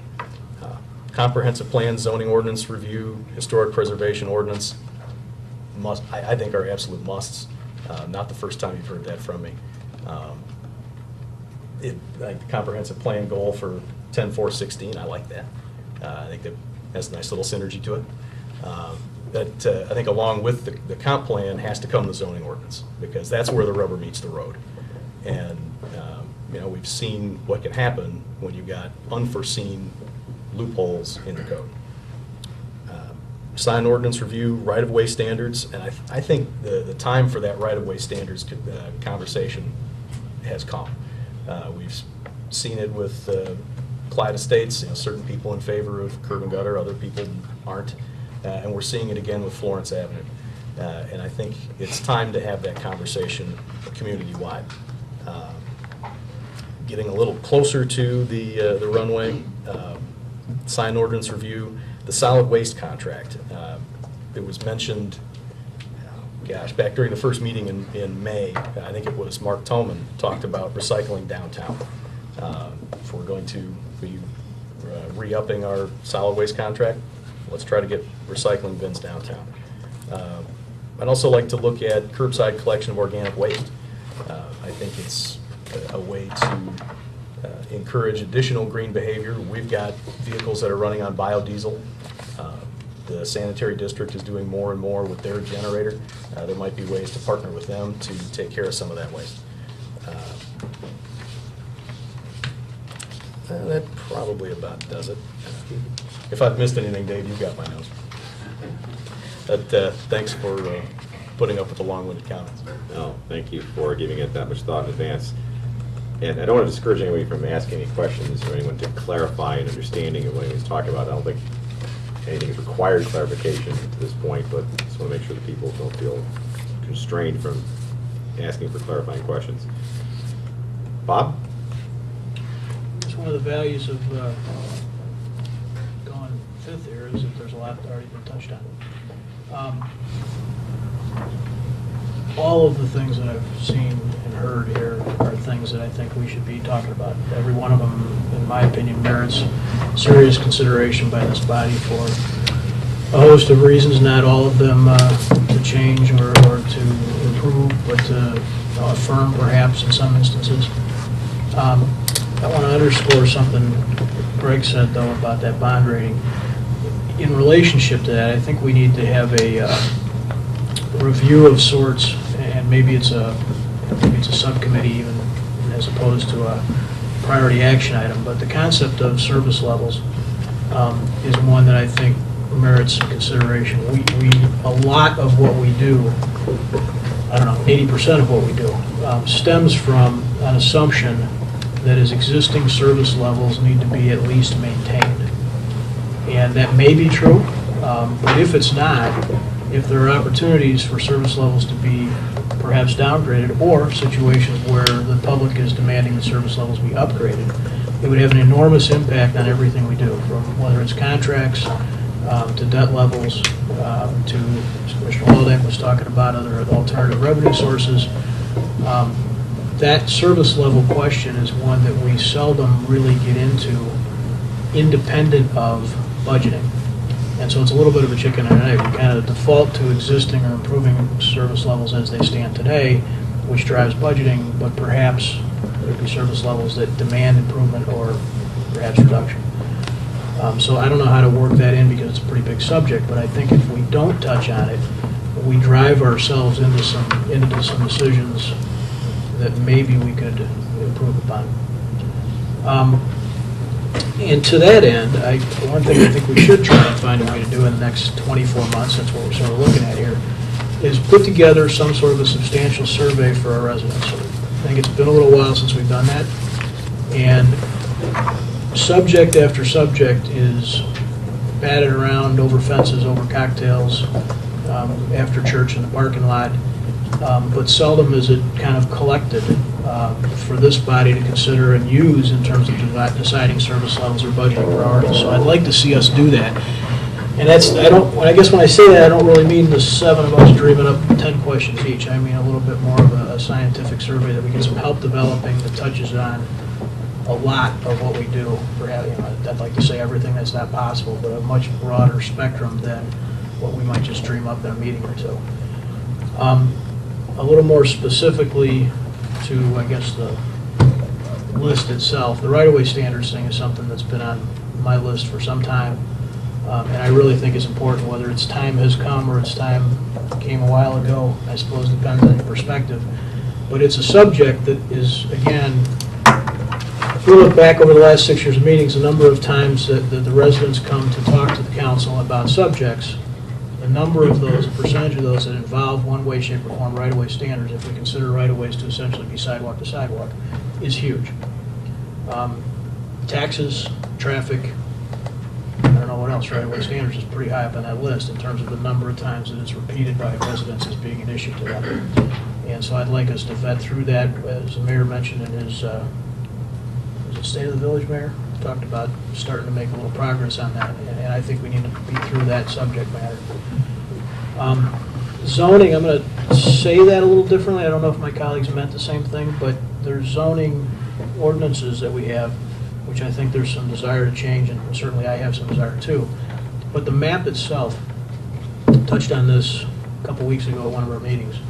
There are situations with our map, I think we need to consider a review of the map independent of any particular requests for zoning, parcel changes, classification changes. There are situations that are going to bite us. I mentioned it to my colleagues in an email a little while ago. There's a couple on Maple Avenue, for instance, where we will find ourselves in exactly the same mess we found ourselves in for 6 months if we don't take a proactive stance on adjusting zoning. So I'd like to get into that map issue. We don't tend to do it sort of at our own volition. I think we should rethink that. And then the last thing is a communication issue. Bill talked about communication, and it's like motherhood and apple pie. We always talk about communication. It seems like we always fail to some degree. We never quite get there on communication. So I don't know if there's a way to do it, but some sort of a, who mentioned it tonight? I don't remember. Some of you guys mentioned it tonight, but the idea that there would be periodically, I think it was Connie that mentioned it, right? Can we go home? Talks put together, and I don't know if they're through DG6 on YouTube or if they're mailers or if they're a combination of them, but start to talk about some of these either policy or technical issues independent of a particular decision, so that the residents have an opportunity to understand. And we've tried it occasionally with our property tax bills. Success has been mixed, but there's a lot of things that this group ends up knowing over time that affect decisions that the general public never gets a chance to understand. And I think we need to do our part more than we're doing now to just have, civics classes. Now, that's a bad description because there's a civics bill in Springfield.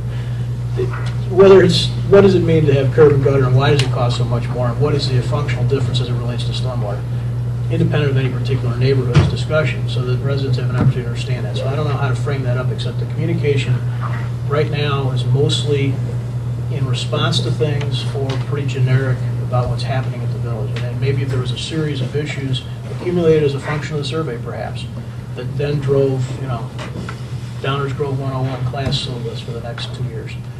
I think that would be a helpful thing for our residents. Thanks, Bob. David? Thank you, Mayor. My plan is I won't have anything to say. Well, I appreciate hearing from all my colleagues. It's helpful to hear the priorities that we've all, where we align, where we differ, some new ideas. So I think this is a helpful exercise as a part of this process, especially as we kick off, a more in-depth discussion of a lot of these items, and then come up with our action list. First and foremost item for me is economic development. Economic development is just so crucial to our town, and looking at some of the numbers, and I've looked at some of the numbers that Bill White was referencing earlier with our sales tax. I mean, you look at the top 20 sales tax producing communities in the metropolitan Chicago area, and Downers Grove is the worst performing. We are still not at our 2007 sales level in this community. And that's something that I think we need to work with our Economic Development Corporation to address. And I think some of that, it has to do with the number of policies that we can address at the village level. I think this is a great community. There's a lot that we offer as a community. And we do have some tools that we can help bring shoppers to Downers Grove, keep our own residents shopping in Downers Grove. I think one of them is the Ogden TIF. Ogden TIF, it has a significant amount of money there, and prioritizing bringing new businesses to Downers Grove using a tool like that is something that's crucial to me. I think the permitting process that was mentioned earlier is something that might be something that we look at as when a new business comes to town, or when existing business wants to expand. What are the hurdles that they have to go through to do that? And I think that's something that we need to consider best practices. We need to consider the standards in other towns and our surrounding communities, other communities that they may choose to locate in other than Downers Grove. I think we need to review our sign ordinance as part of this. Signs are one piece of the advertising for a business, but it's often a major piece. And I think this comes down to a community, a business is going to be looking along Ogden Avenue along a stretch, and whether they choose Westmont, Downers Grove, Lyle, or other communities along that stretch, and that's just an example. There are a lot of intangible factors, and whatever we can do to both represent the community's expectations and as well as encourage businesses to choose Downers Grove, I think is very important. And then at the end of the day, all of this economic development activity helps our residents, helps our taxpayers by giving us more choice here in Downers Grove, and allows us to reduce our reliance on property taxes on the stormwater utility and other sources of revenue. And like Commissioner White said, people coming in and spending money in Downers Grove benefits our entire community. It's not if we have more sales taxes, that means we're taking money away from our residents. That means we're getting more of the money here in Downers Grove that is going to be spent anyway, whether it's by our own residents or by residents of other communities. So I think that's a very, very important issue for me. Obviously, this facilities issue has been a major issue over the past year. This $52 million for the previous plan, I'm very, very pleased that that's off the table. I think that plan was not representative of what the community wanted. I think it was not something that there was much support for. And I think that starting from square one and starting with a reassessment of our real needs as an organization. In my mind, I think that's where we've got to start, is what are our real needs? Where can we achieve efficiencies using our current resources, using our current infrastructure? What maintenance might be necessary to allow this? And we need to work with the community to leverage their input, leverage their expertise, and make sure this is an open and inclusive process so that whatever we end up doing, it can be supported by a consensus of the community, I think is the phrase the mayor's used. For me, I could get into a long diatribe of what I think is most important, specifically where location. I don't think tonight's the night to do that, but fundamentally, I'm very pleased the previous plan is off the table. That's a very good thing. And now we can step back and reassess our real needs and our assets currently. The stormwater utility, as some have mentioned, has been an excellent experiment for our community, but I don't think it's a long-term solution that's gotten the community by. We have excluded not-for-profits. It is an item that has been noted sometimes as a hindrance to commercial developments and to businesses choosing Downers Grove. And there's a lot of folks who just plain dislike it in the community. And so when I'm looking at this, I'm also cognizant of our Springfield friends, the issues there, the issues that we may be facing externally, and recognize that it's not something that we can turn the switch off immediately. So looking at a sustainable way to both continue to fund the important stormwater projects, but do it in a way that is more representative of what the community wants and expects, I think is very important to me. There's been mention of zoning and historic preservation. I believe that's something where we should reflect the community expectations, and Village should encourage the preservation of its own unique character. The unique character of this village is what draws many people to locate here, what draws business to locate here. And so ensuring that our zoning ordinance, our historic preservation ordinance reflect those expectations and that uniqueness is something that's very important to me, and I think it goes hand in hand with this idea of the refresh of the comprehensive plan. And perhaps that's an item that you can package together in sort of a similar work stream and work together with both residents and an ad hoc committee again, or however that might be structured, to work on all these issues comprehensively and with the most efficient use of staff time, and so I look forward to more discussion on that. The infrastructure standards, we talked about right-of-way standards, we've talked about infrastructure.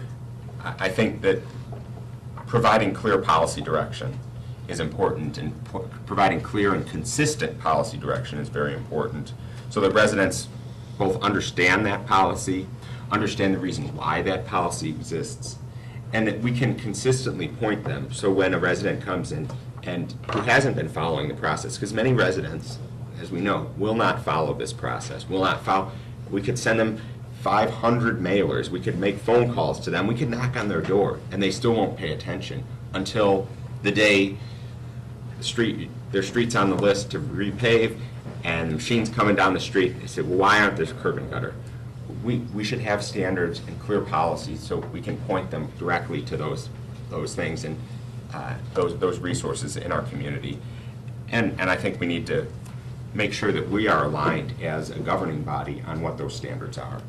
And then the final item I wanted to mention is our partnerships, our intergovernmental partnerships. I think it's very appropriate that Manager Fieldman was recognized this evening recognized by the DuPage mayors and managers last week, but also recognized this evening for his work with intergovernmental cooperation, especially in the municipal realm. I think there's a lot of ways that we have worked together with the school districts in this area, with the park district, other units of government. I think that's something we need to continue as we look at issues like the homeless population, which is something Commissioner Waldeck mentioned, working with other governments, because that is an issue that's going to involve the schools and perhaps involve the human services that the township provides or other units of government. So working through issues like homeless population, like social services or human services, and making sure that we're collaborating and communicating amongst local governments. We're in an era of consolidation, cooperation, collaboration. These C words are used frequently, and I think that's something where residents are looking at us to be the most efficient government possible. And they're looking not just at us in the village at Downers Grove, but they're looking at all our partner governments, from the school district, park district, sanitary district, the township, all those governments, and ensuring that we are working effectively to direct people to different services. I'm not saying we have to necessarily provide the service, but if there's a service to be provided, is there an opportunity for us to work with others, whether that's directly with staff, whether that's a financial support, with another government that's doing it better than us, or perhaps with state government, federal government, where possible. So I think that about covers my items that I'd like to share. And I think the one overarching theme, as you look at all these different items, that's very important to me is engaging residents and doing that in a way that gets community buy-in. So I think there are some items that require a lot more engagement than others, and so we'll have to work through those. But I think that's a theme that runs through every one of these items, whether it's zoning, historic preservation, intergovernmental partnerships with resources, or something like a facilities plan, which is a major project which is going to require major amount of community outreach, as we saw in this most recent plan. Can I jump in and offer a very brief annotation about intergovernmental partnerships? Running that sort of question. Okay. When it comes to intergovernmental partnerships, as I'm looking back at what was adopted in 13 to 15, the emphasis seemed to be on the village taking the lead in intergovernmental cooperation. And that's a good thing. But, as Mr. Olson said the night we're all sworn in, there's a time for all things. There's a time to lead, there's a time to follow. And on something like human services, given the demands on our current staff, I think we need to be open to the possibility of supporting, being in a supportive role of another governmental agency that's taking the lead on a more comprehensive nature. And I know the township, for example, is pushing to develop these programs. I mean, we don't have the details making any type of decision, but we should be open to the idea of offering support that would take a minimum of staff time, a modest amount of our budget, and let them carry the ball. And then that way we can provide the services for the entire community. So I would like to change the focus of what was passed in 13-15 a little bit, that lead when it's appropriate, follow when it's appropriate. Fred Astaire needed Ginger Rogers.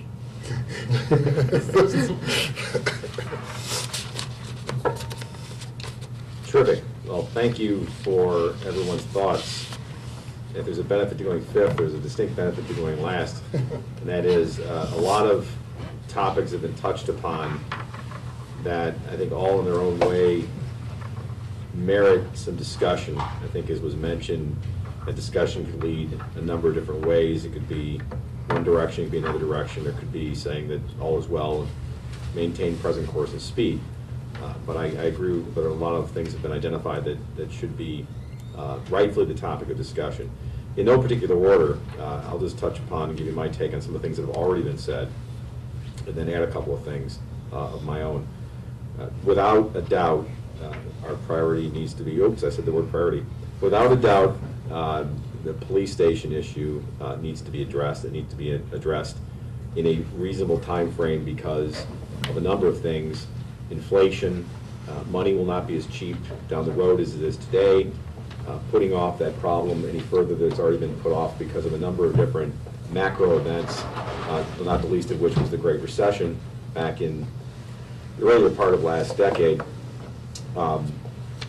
It's not something that we can allow to really string out. Unlike fine wine, it has not gotten better with age, it's gotten worse. So it absolutely needs to be resolved. And it is my highest, strongest wish that this council comes up with a plan to actually get it resolved. If we can resolve some other facilities issues along the way, terrific. But I think the point of the spear needs to be the police station, without a doubt.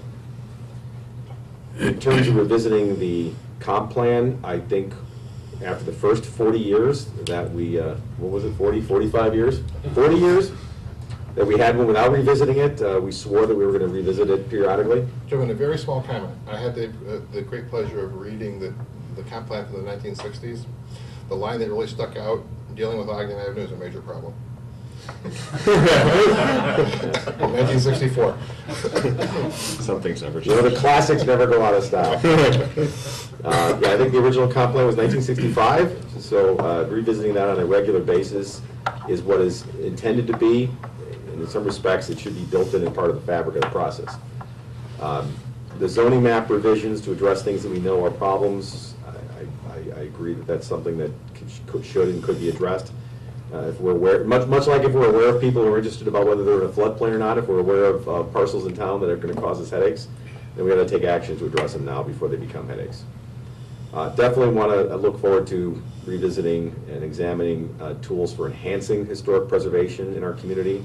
I think we've made a lot of steps, but some things just take time and they have to be done in baby steps. We need to now, we've risen to one level, we need to move to the next level and be able to execute on historic preservation. The tools are there, the platform is there, but we now need to move off that platform to another plane. This community deserves it, and we really need to live up to our motto, which is preserving the balance between tradition and progress. I think I said the day that we passed the sign ordinance that we should revisit it at reasonable points in time. In my opinion, that reasonable point passed a long time ago. But clearly now, after it's coming up on a, what is it, 10-year anniversary, it's time to revisit it. In that respect, I've already started reaching out to the business community and begging them to please fully engage in that process because they are the ones who are most affected by it. Without a doubt, we need to get to, we're almost there, get to and maintain the planned cycle for street maintenance, reconstruction, and whatnot. That was something we set out to do a while ago. We've made tremendous strides in that direction. We need to finish that job. It's not mission accomplished yet.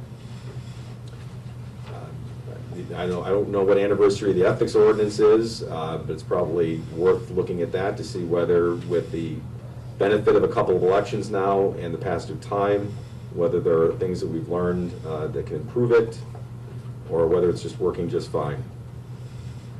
Like streets, we have a watershed improvement plan. We have a whole bunch of projects that the community is expecting to get done at some point in time. And I think we need to make good on that promise and complete them within some reasonable time frame consistent with our abilities to do so, or if a survey or something else indicates that the community wants that to be accelerated, then we need to figure out how to accelerate it. The point was made that we need to protect our AAA bond rating. Obviously, that's very important because it saves us money down the road. Unfortunately, there are a lot of external factors that could impact that. For example, if the property tax freeze goes into place, it's pretty much a certainty our bond rating will plummet. And that will also cost us money. So there are things that we can control, there's things that we can't control. That kind of leads to my bigger point, which wasn't specifically mentioned, but I certainly said it before, is that, and this is certainly long-range planning, is achieving an independence from Springfield. And that is more of a concept than it is a particular action item, but it's about being less defensive, less reactive, and less dependent upon the whims of what happens in Springfield, whether they be revenue decisions or whether they be mandatory requirements. We need to do whatever we can to enhance our self-determination, improve our local control, and our ability to be our masters of our own destiny, and not have to go into a complete panic freeze every time some goofy bill is floated in the General Assembly. And like I said, that's long-range planning.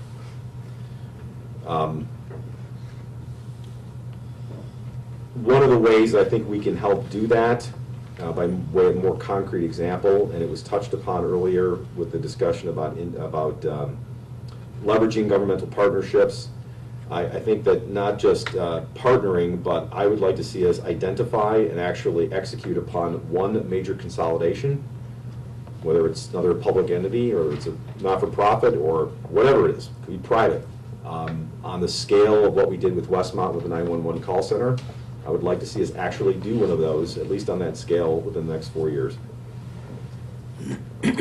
Those are the ways to achieve immediate savings through consolidation. For those who may not be familiar with it, when the 911 call center was merged between Westmont and Downers Grove, both communities immediately began saving several $100,000 a year. It's very hard to cut your way into that kind of savings, but through consolidation you can. Just picking up on leveraging intergovernmental partnerships, once upon a time we used to have something called a super retreat, where we actually got together with the leadership of the other taxing bodies in town, or that have boundaries that include Downers Grove, and we talked about what everybody did, what their priorities were, what their challenges were, and how we could work together on a more macro level for the benefit of our shared constituents. We haven't done that in a long time.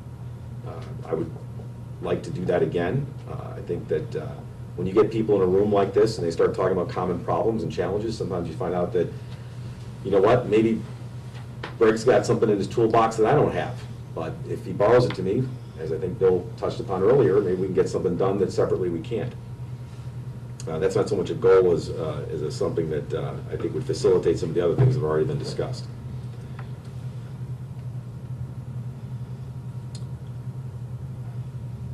Just jumping around. Resident survey, I think we discussed whether or not returning. We used to do resident surveys annually, then we started doing them every other year. Or maybe it was every other year, I don't remember. It was every other year. We did each side of the town 1 year, that's what we did. I think that would help answer a lot of questions. A properly done survey could answer a lot of questions about what the community really thinks, not what just we all hear in our backyards. Might answer some of the question about resident expectations regarding service levels, regarding right-of-way standards, regarding a whole bunch of things that can inform our budgeting process. It would give us something concrete and less anecdotal to point to. Someone mentioned, was actually mentioned at the meeting and then again here tonight, informing residents about broader issues, not necessarily the context of a particular request or a petition or a problem. We used to have a program, as I mentioned earlier tonight, called At Your Service, and it was kind of designed to do that. I believe one of the topics at one point in time, and Doug will correct me if he's still here, well, right in front of me, was the infamous road show. We were talking about what the condition of the streets were, why reconstruction took place when it did, why it actually made sense to let a street fail before doing major reconstruction on it, and why that was actually more cost-effective than patching it up along the way. But issues like that, it's very hard to explain when they come up in passing. To address those issues and some of the other things that the village does and some of the services it provides and why, I think would be helpful. We have the means, it's just a matter of the programming. Last, I will just say that this has been kind of touched upon by others, and that was, I think somebody brought it up in the context of permitting. I would address it from the standpoint of, we try to pride ourselves on being business-friendly and being facilitators and not regulators, and that relates to both businesses and residents. But how do we know that? What kind of metrics can we look at to determine whether we truly are business-friendly, objectively and subjectively speaking? Are there ways where we could be responsibly more business-friendly so as to facilitate the expansion of economic growth within our community? And that can take a lot of different forms. So the project would be, how do you objectively determine whether you really are deserving of the title business-friendly? That could include comparison to other communities, other metrics. I don't pretend to have the answer as I sit here. Then I'll just have to throw it in there as part of being business-friendly. If we ever get around to exploring that mobile vendor policy, that would probably be a good way of bringing more business to town. Need to make sure they pay sales tax. We can do whatever you want as part of the ordinance. It can be part of the license. That's all I had. I guess what I'll ask is whether anybody has any questions in terms of clarifying what anybody else said. I think I understood what everybody said. I don't know if anyone else had any questions and concerns about at least what it was that was being communicated. It made sense. All right. So we got a lot of stuff out. I didn't try to count all the bullet points, but there's more than 20. Well, the good news is we still have a little bit of whiteboard space left, so clearly we can. I was going to say the last goal here was buy more whiteboards. I just have to say, from a staff perspective, this edition of a Village Council Roundtable, just to understand what our policymakers are thinking at the onset of a process, just has been incredibly helpful, and we can already see ways where we will incorporate the ideas and concepts we've heard here tonight as we make our journey through the last 4 meetings, ultimately culminating here. The other thing that struck me is, on our flight analogy, we go all the way to 50,000 feet. And we've struggled to come up with what is truly a 50,000-foot type of item. And Independence from the state absolutely hits the 50,000-foot level from a financial side. I didn't want to say like we're seceding or anything like that. That concept of achieve independence from Springfield on a financial level is that one might actually be an atmospheric level. Yes. So we've accomplished a lot here tonight. And I think what's really great is it segues nicely into a discussion of our goals, which is the last thing on tonight's agenda. For those of you who are here with us tonight, we did have a handout that was available as you walked in the room. It's also on our website, and it's the staff materials, staff-produced materials for this evening.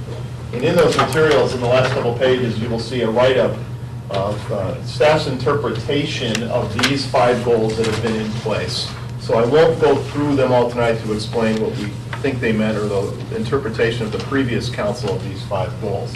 I will just rattle them off. Goal number 1 has been that we should be stewards of financial and environmental sustainability. Second goal we've been pursuing for the last 5 years has been that we should provide exceptional municipal services. Next one on the list we spent a lot of time and effort on, and I think the results are evident, top quality infrastructure. The fourth one speaks to all the conversation we've had tonight about economic development. We should have a strong and diverse local economy. Those 4 have been on our list since, or in some way, shape, or form since I arrived a decade ago this week, actually. And I think Mike and Enzo and others will tell you that these, or a version of these, have been our goals for well past 10 years. One that was added about 5 years ago was this one, that it should be a goal of ours to continually innovate, because innovation drives other things on this list, like exceptional services, like sustainability. So in the last couple of years, we have made it a goal and a priority to be innovators. as an organization. And that's where that one came from. What we like to do tonight is make sure that these are the goals. These are literally the 40,000 foot level. Are these the goals we should be considering? And we certainly don't necessarily need to get into a wordsmithing kind of an exercise because we have plenty of time to do that, and really in this August and September time frame, it'll all come together. But I do want to offer one to start us off, and that is many things we've heard tonight speak of things like comprehensive planning, zoning, tree preservation. And I think it relates directly to this August 4th meeting, this concept of real estate development pressures on our neighborhoods. So one concept here is this idea, in all the projects that could potentially end up on our action item list, might want to be an additional goal. I don't know exactly how it comes out and how it's worded, but by the time we get to August and September, that concept, I think, clearly from the council comments tonight is a goal, to address this somehow, or have a plan to address it, or a way to deal with it. So I don't know exactly what those words are, but perhaps we might want to think about that as we look at our list of goals. So with that, Mayor, I will throw it back over to you. Just on that point, you reminded me of something, and it may not be adding another goal, it may be just including another element of stewardship. So we have stewardship of financial issues, we have stewardship of environmental issues, and again, I don't have the exact word at my fingertips, but whether it's something about community character or self-image, whatever you want to call it, being stewards of our history and our heritage and our makeup, again, I'm not sure the exact words. Neighborhood character works just fine. Stewards of neighborhood character. Right. You got it right the first time. So basically, when you're ahead, you should shut up and stop talking. I think it fits under the category label of stewardship. So I hand it over to the council for any discussion on this. What strikes me is how applicable these 5 goals are to what's on the board. And we said 10 years ago and then 5 years ago that these are long-standing goals for our community, and they seem at first glance to be right in line still today in 2015. I think so. And 5 is a nice even number, it's a nice round number. Any further comments or questions from the council? Thoughts? Kind of an end to the whole thing. You got. Can't criticize any of my ideas. I was actually the praise one. Not you. No, you have all those items on the board. You have the 5 items up there. Could you, as a staff, take all the items that are up there, plug them in one of the 5 items, and then just give it to us as a handout and absolutely. Sure, I think it'll fit perfectly in those and categories. that, before we have the next meeting. So That's a good suggestion. Also, I heard a lot of things, just in the notes I was taking, that are related. yes, Absolutely. Yeah, so maybe bundle the ones that are related, not so that they lose their separate identity, but just at least the ones that are related. Yes, we can do that. Because there are some important nuances to things that folks said, but they're in the same zip code.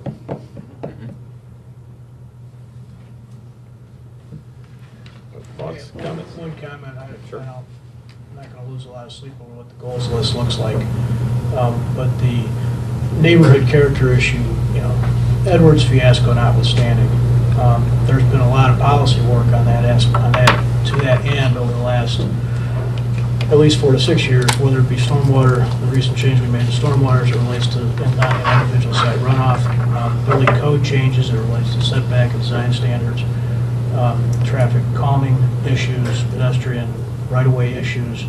There have been a host of things done to that end, and whether it's up there or not, it's been something that this village has put a lot of focus on and needs to continue. And so if it makes the list, great. If it doesn't make the list, it's still got to be something that's in the back of everybody's mind, because it has in fact guided a lot of policy decisions over the last several years.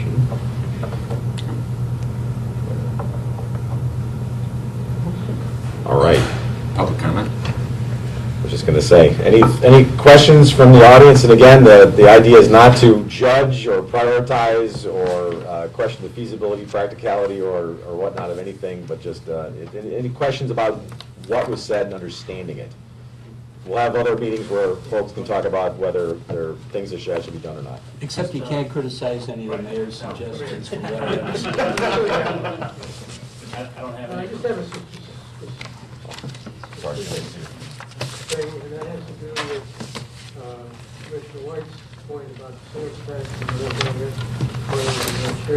I think the biggest problem is our downtown.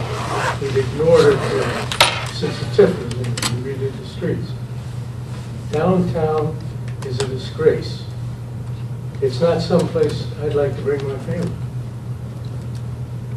Why are we not doing something along those lines that, fix that up, make it more approachable? And the other thing, I'm not sure if I don't remember correctly, we took away economic development from the Downtown Management Corporation and gave it to the Economic Development Corporation. Is that right? Or if not, it should be. It was part of the village. It wasn't part of the Downtown Management Corporation. Who was in charge of creating or luring businesses in the town? Yeah, there was an EDC department within the village that was part of the village organization, staffed with village employees. That was changed, 06, thank you. Yeah, in 2006, it was spun off to a separate entity with its own board of directors, its own budget, and its own employees. Modeled generally upon similar action that Naperville had taken.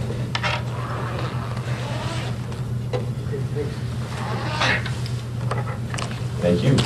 Yeah, and I just had a quick point of clarification. I was wondering Mr. Barnett could explain the service level conversation, the lower enhanced. What do you specifically mean by that? A lot of our decision-making stems from, we have, Dave, where is it? If you look at, if you go back and look at agendas and green sheets, we refer to as green sheets, kind of general write-ups on the subject. One of the guiding targets, goals, if you will, is to evaluate whatever decision happens to be before us, how does it relate to service levels? So the service levels are measured a variety of ways. A real simple, basic one would be, for instance, response time for emergency services. We made some changes, whether they panned out perfectly or not, I don't remember, but in plow cycles, right? So how long do we take to get to various categories of streets? The amount of time it takes to return a permit or do an approval. There's a variety of metrics we use for everything from public works to administration to public safety to try and measure what the service levels are. And so some of those things, I can't imagine any residents are going to say, make my ambulance response time longer. But there may be other elements, because I'm not coming up with all of them right now, there's dozens and dozens of them that we measure, where somebody would say, that, okay, this is not a great example, but it's one that comes to mind. We used to engage far more frequently in delivery of print media information, and we migrated to electronic media, not exclusively to be sure, but that's a measurement of service level. At what frequency are we communicating in what vehicle? And so if we don't engage collectively in evaluating what those service levels are, we may be doing things that are either not up to the expectations of our residents or things that we're doing and our residents don't expect anymore. Just to add some color to that, we've been addressing that type of issue since 2009, sometimes directly, sometimes indirectly. In a staff exercise we did earlier this year, we as a staff came up with over 300 distinct services we provide, and we found that in some cases, small changes in service level have big impacts on our financial bottom line, and some of them are the opposite, where big changes don't really affect our finances that much at all. And so Commissioner Barnett and other council members in the last decade have been talking, well, really since 2009, about how formally do we go about looking at those things, how do we measure them, what impact does it have, those types of things. Yeah, just to pick up on that a little bit further, I think 77% of village expenses are employee related, because it's by definition a service organization. So the question is, what are the service levels the community expects? When more than 3/4 of your budget are driven by achieving those service levels? Should it be more or less, same? It's just a question of making sure everybody has the same expectations. Other questions, clarifications? Folks in the audience, please. Just a comment to sort of throw out, to think about, may or may not have merit. By the way, exceptional meeting so far. I mean, great visibility into what's on everybody's mind, so appreciate that. The goals, as you pointed out, seems relevant today as they've always been. The one that sort of strikes me as a little out of whack is the continual innovation, and I think it's absolutely important and important to focus on it, but it seems to be more of a means to the other goals as opposed to an end itself. And I'm wondering if there's some value to, it's important. I mean, it's sort of an operating principle, and I wonder if there's a value to sort of codifying some operating principles, because I kept hearing things repeated. Obviously innovation. I heard a lot of talk about surveying the residents to understand what's real and what's not real. That seems like almost feels like an operating principle. You know, to act off good information, best information that reflects and reflect the needs of our community, wants of our community. I heard about visibility and communication and education. Those kind of all fit together. And